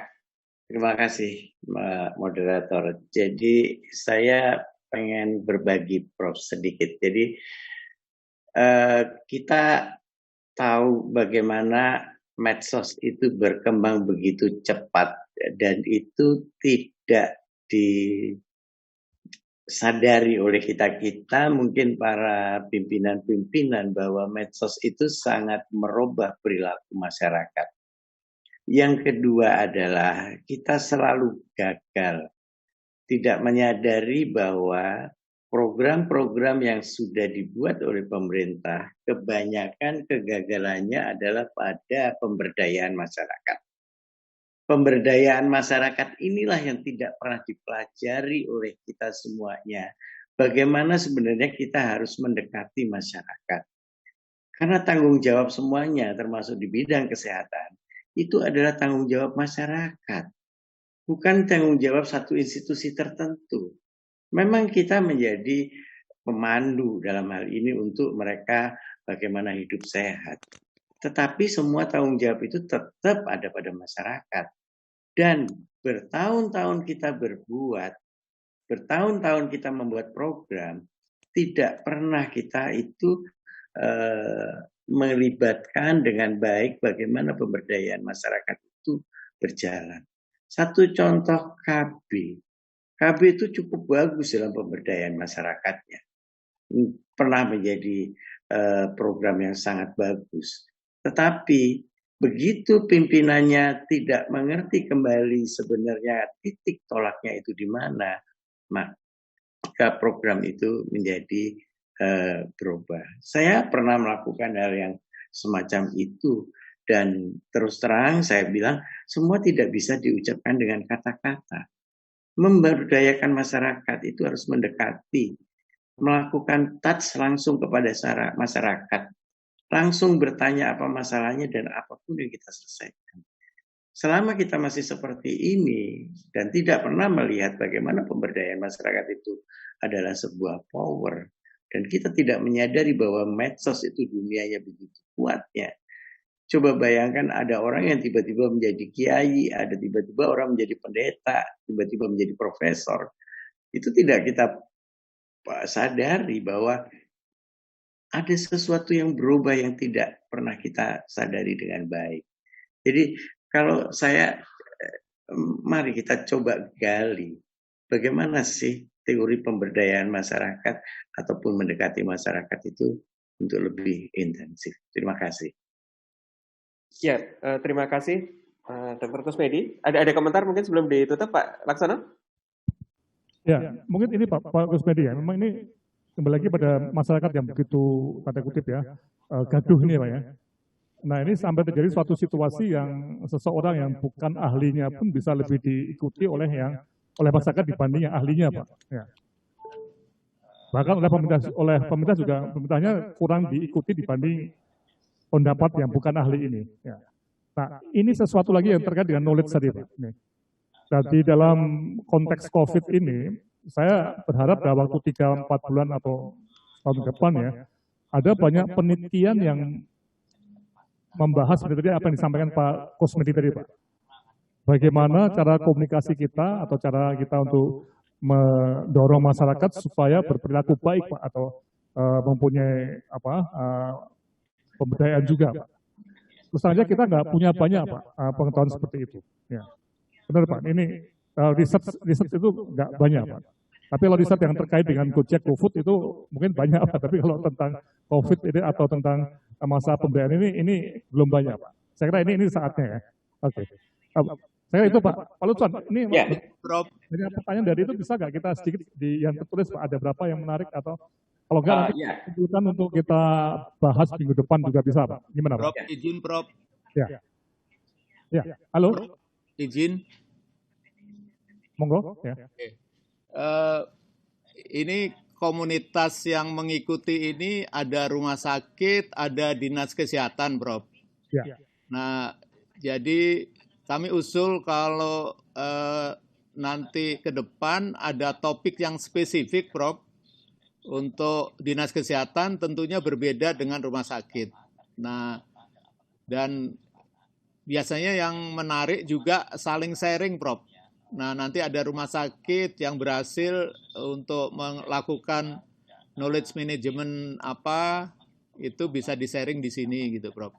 Dinas kesehatan juga mungkin demikian. Jadi ada topik-topik yang khusus gitu yang memang diminati oleh instansi-instansi tersebut. Itu saja, Prof. Makasih, Prof. Ya, betul, Pak. Oke, nanti sebelum penutupan kita akan bahas sebentar, Pak ya, mengenai hal itu. Memang betul, mulai minggu depan nanti kita akan masuk ke topik-topik yang spesifik untuk rumah sakit, untuk dinas kesehatan, itu terpisah, walaupun boleh saling melihat ya, tapi pembicaranya juga akan fokus pada rumah sakit atau pada dinas, mungkin juga terkait pembiayaan kesehatan, filantropi, dan sebagainya. Betul Pak, ya. Nanti kita akan saya sampaikan sebelum tutup Pak. Oke, jadi kembali Pak, waktunya tinggal berapa nih? 8 menit ya? 5 menit ya? Pak Lutfan bisa nggak sedikit melihat ke pertanyaan dari audiens yang melalui chatting itu? Ya, baik. Ini ada beberapa pertanyaan yang sangat teknis terkait dengan kebijakan telemedicine yang barangkali mungkin nanti kalau bisa kami sampaikan ke BPJS juga karena sangat teknis. Jadi hal-hal yang terkait dengan regulasi telemedicine. Terus kemudian mungkin ini malah yang barangkali ada komentar dari Dr. Handoyo juga terkait dengan apa yang tadi disampaikan terkait dengan risk communications dan telling the truth tadi. Jadi menceritakan pengalaman dari Taiwan yang berhasil dan Singapura juga. Yang ini mungkin nanti Bapak Ibu bisa baca detailnya ya. Jadi ini saya kira informasi yang sangat menarik. Terus kemudian juga ada pertanyaan dari Kalau ini ada pertanyaan dari Pak Toto Sudargo ya. Bentar. Pak Toto Sudargo itu menyampaikan terkait dengan jadi kapan sebenarnya hal ini itu akan berakhir dan bisa beraktivitas normal. Dan juga kalau dikaitkan dengan target penurunan stunting 14% oleh Presiden itu seperti apa? Ya itu barangkali pertanyaan yang mungkin tidak mudah dijawab, tapi kalau Pak Laksono dan mungkin Bapak Ibu semua mau memberikan komentar. Jadi kapan kita mulai akan beraktivitas normal lagi, dan juga kalau dikaitkan dengan target penurunan stunting 14% oleh Presiden. Pak Laksono, silakan. Ya, saya lihat banyak ya, nanti kita pilih lagi Pak ya. Tapi Pak Agus Purwodianto itu ya. LO itu, nah ini, Pak Agus yang dulu di Litbang ya, Pak Agus, selamat sore ya, siang.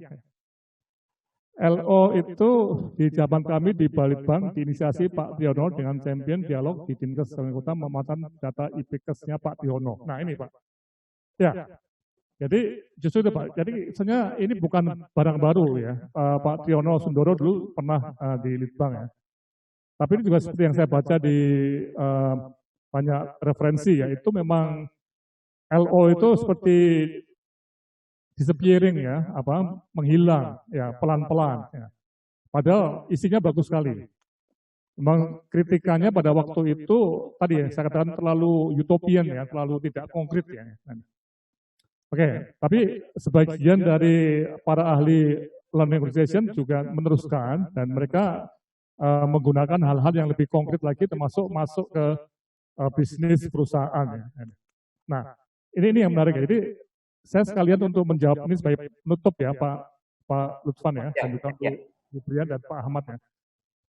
Jadi dari sini tadi yang Pak Ahmad katakan, memang model berpikir berbasis knowledge tadi dengan mungkin prinsip LO atau mungkin yang lainnya, itu menjadi satu isu kunci yang tadi Pak Ahmad katakan sudah diinisiasi sejak mungkin 2-3 tahun yang lalu oleh LAN ya, tapi belum berfungsi maksimal, betul ya Pak Ahmad ya? Ya, nah mungkin dengan pandemi COVID ini bisa kita reaktifkan, jadi diperkuat ya. Dan ini tadi terkait juga dan apa yang Bu Brian ya mengenai leadership tadi ya, dan ini tidak hanya di kesehatan tapi juga di LSM, di lembaga-lembaga masyarakat, di BNPB, BPD dan semuanya yang terkait bahwa knowledge base itu harus diperhatikan. Nah, cuman tadi ini pertanyaan yang menjadi pokok tadi yang ditanya Pak Ahmad ya. Sekarang bagaimana mengajak lembaga-lembaga itu untuk mempraktekkan. Jadi yang dikatakan Pak Agus Purwodianto jelas benar ya. Mungkin 20 tahun yang lalu pernah ada kampanye LO ya atau training LO ya. Namun tidak banyak dampak sampai sekarang ya. Ini kayak berhenti itu ya. Nah, ketika hari ini saya menggunakan LO itu seolah-olah memang menghidupkan yang lama yang mungkin tidak populer jadi populer lagi ya. Ya, seperti itu Pak. Tapi kami mencoba hal-hal yang praktis ya. Yang praktis tapi tetap berbasis pada LO ya. Atau mungkin minimal knowledge management yang secara global itu memang diakui ya. Oke. Nah, menjawab apa yang Pak Ahmad tadi, nanti kita akan masuk pada sesi-sesi yang spesifik misalnya rumah sakit atau dinas, atau mungkin kementerian sebagai policy maker mengenai ini Bu Brian ya, yang ke arah LSM itu atau BNPB atau yang di daerah, kami nggak punya kompetensi Bu di UGM, kami di PKM, mungkin Bu Brian punya usulan untuk siapa yang bisa memfasilitasi Bu ya. Ada nggak Bu Brian yang bisa ke sana misalnya, nanti kita bersama-sama dengan mereka nanti ya. Tapi intinya menggunakan knowledge management ya. Oke.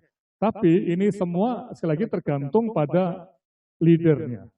Nah, sehingga pemimpin itulah yang bisa mendorong seluruh orang di lembaganya itu untuk mari kita sama-sama mempelajari COVID-19 untuk, nah ini yang sangat kunci itu untuk survival kita, untuk keselamatan kita sendiri. Jadi ini. Jadi kalau sampai sebuah rumah sakit kemudian kolaps atau sebuah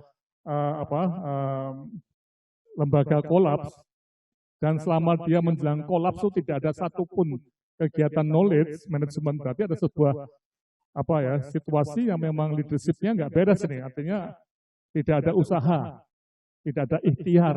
Nah ini yang kita harus lihat ya. Oke, jadi praktisnya seperti minggu depan misalnya kita lihat di rumah sakit ya. Apakah kita perlu merevisi renstra kita nih? Yang jelas RKAT harus nih. Tapi renstra kita apakah perlu kita revisi? Siapa yang merevisi? Apakah kita harus punya tim ya nih? Tim untuk membangun tadi, tim yang mengkaji tadi. Rencana kita bandingkan dengan situasi sekarang ini. Ini hal-hal praktis yang harus kita lakukan, termasuk merealokasi, merebudgeting, membudget ulang apa yang ada di anggaran kita ya. Ini hal-hal yang memang real. Oke, mungkin terakhir Mbak Leli bisa nggak disajikan itu hasil survei kita nih untuk melihat bagaimana semacam minat dari teman-teman direksi atau pemimpin untuk masuk lebih detail ke usaha ini. Mungkin barang 1 menit, 2 menit bisa nggak sih? Nanti kita akan share, udah masuk sekitar tadi sekitar 60 jawabannya. Ya. Sudah ada, Mbak Leli? Iya, bisa Pak, sebentar. Mas Ikram minta tolong untuk ditayangkan, Mas Ikram. Oh, sudah 85 responsnya. Ya. Ini dari mana Mbak Leli, coba diterangkan. Silakan. Ya, baik Pak. Untuk yang survei yang pertama terkait dengan organisasi Bapak, ini ada 85 respon, yang menjawab ada 82 respon dari total peserta 400 orang peserta, dan yang terbanyak mereka memilih di rumah sakit swasta Pak, 23,2%. Lalu untuk yang pertanyaan yang kedua, mohon Mas Iskom untuk turun ke bawah ya. Dari 85 responses itu ada 80% yang menjawab sangat paham Pak untuk terkait dengan COVID-19 merupakan penyakit yang sangat berbahaya. Turun lagi Mas Ikram, minta tolong. Ya, untuk pertanyaan yang ketiga dari 85 peserta, 65,9% itu menjawab lembaga saya paham. Lalu untuk pertanyaan selanjutnya, Pak Laksono, apakah prinsip learning organization perlu diterapkan di lembaga Anda? Itu 48,2% menjawab menjawab perlu untuk diterapkan di dalam lembaga. Lalu mohon untuk turun lagi, Mas Ikram.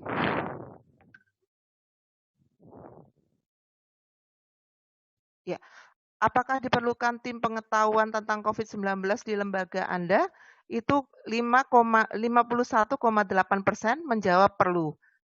Untuk poin selanjutnya, untuk pertanyaan selanjutnya, apakah Anda tertarik dalam kegiatan knowledge management dan learning organization dalam masa COVID-19 di masa depan? Itu menjawab ada 78,8% menjawab iya. Bisa turun kembali, Mas Ikram, apa? Sudah. Ya, sudah Prof. Itu yang dapat kami sampaikan untuk isian survei atau respon daripada peserta webinar. Survei ini bisa kita pakai sebagai antar dasar kita untuk melangkah lebih lanjut.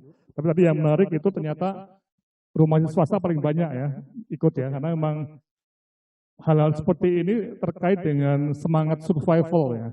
Jadi kalau swasta itu lebih ingin survival itu iya, karena memang mereka paling takut kalau terjadi gangguan misalnya cash flow, karena bisa tanda kutip itu membuat lembaga mereka mati ya.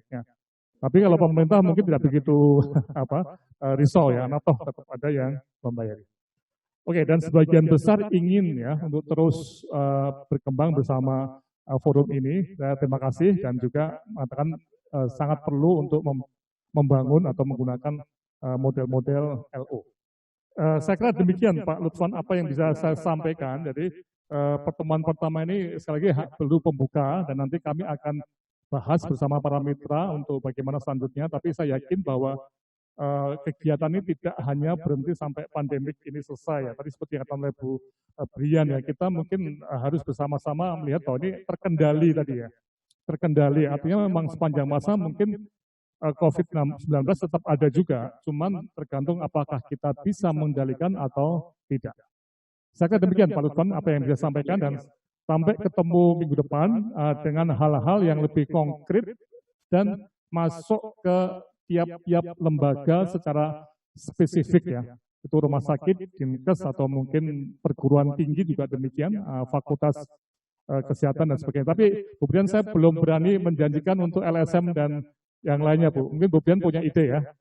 Demikian, terima kasih Pak Lutfan. Ya, terima kasih Pak Laksono dan juga Bapak Ibu narasumber. Jadi akan kita lanjutkan pada sesi berikutnya di minggu depan. Mohon maaf kalau tadi mungkin ada beberapa yang belum bisa diberi kesempatan karena waktunya. Nanti untuk materi dan rekaman Bapak Ibu bisa download di websitenya manajemencovid.net ya. Jadi semua akan ada di situ. Baik, saya kira itu. Terima kasih atas perhatiannya. Semoga ada manfaatnya. Kita tutup sesi pada sore ini. Selamat sore. Wassalamualaikum warahmatullahi wabarakatuh.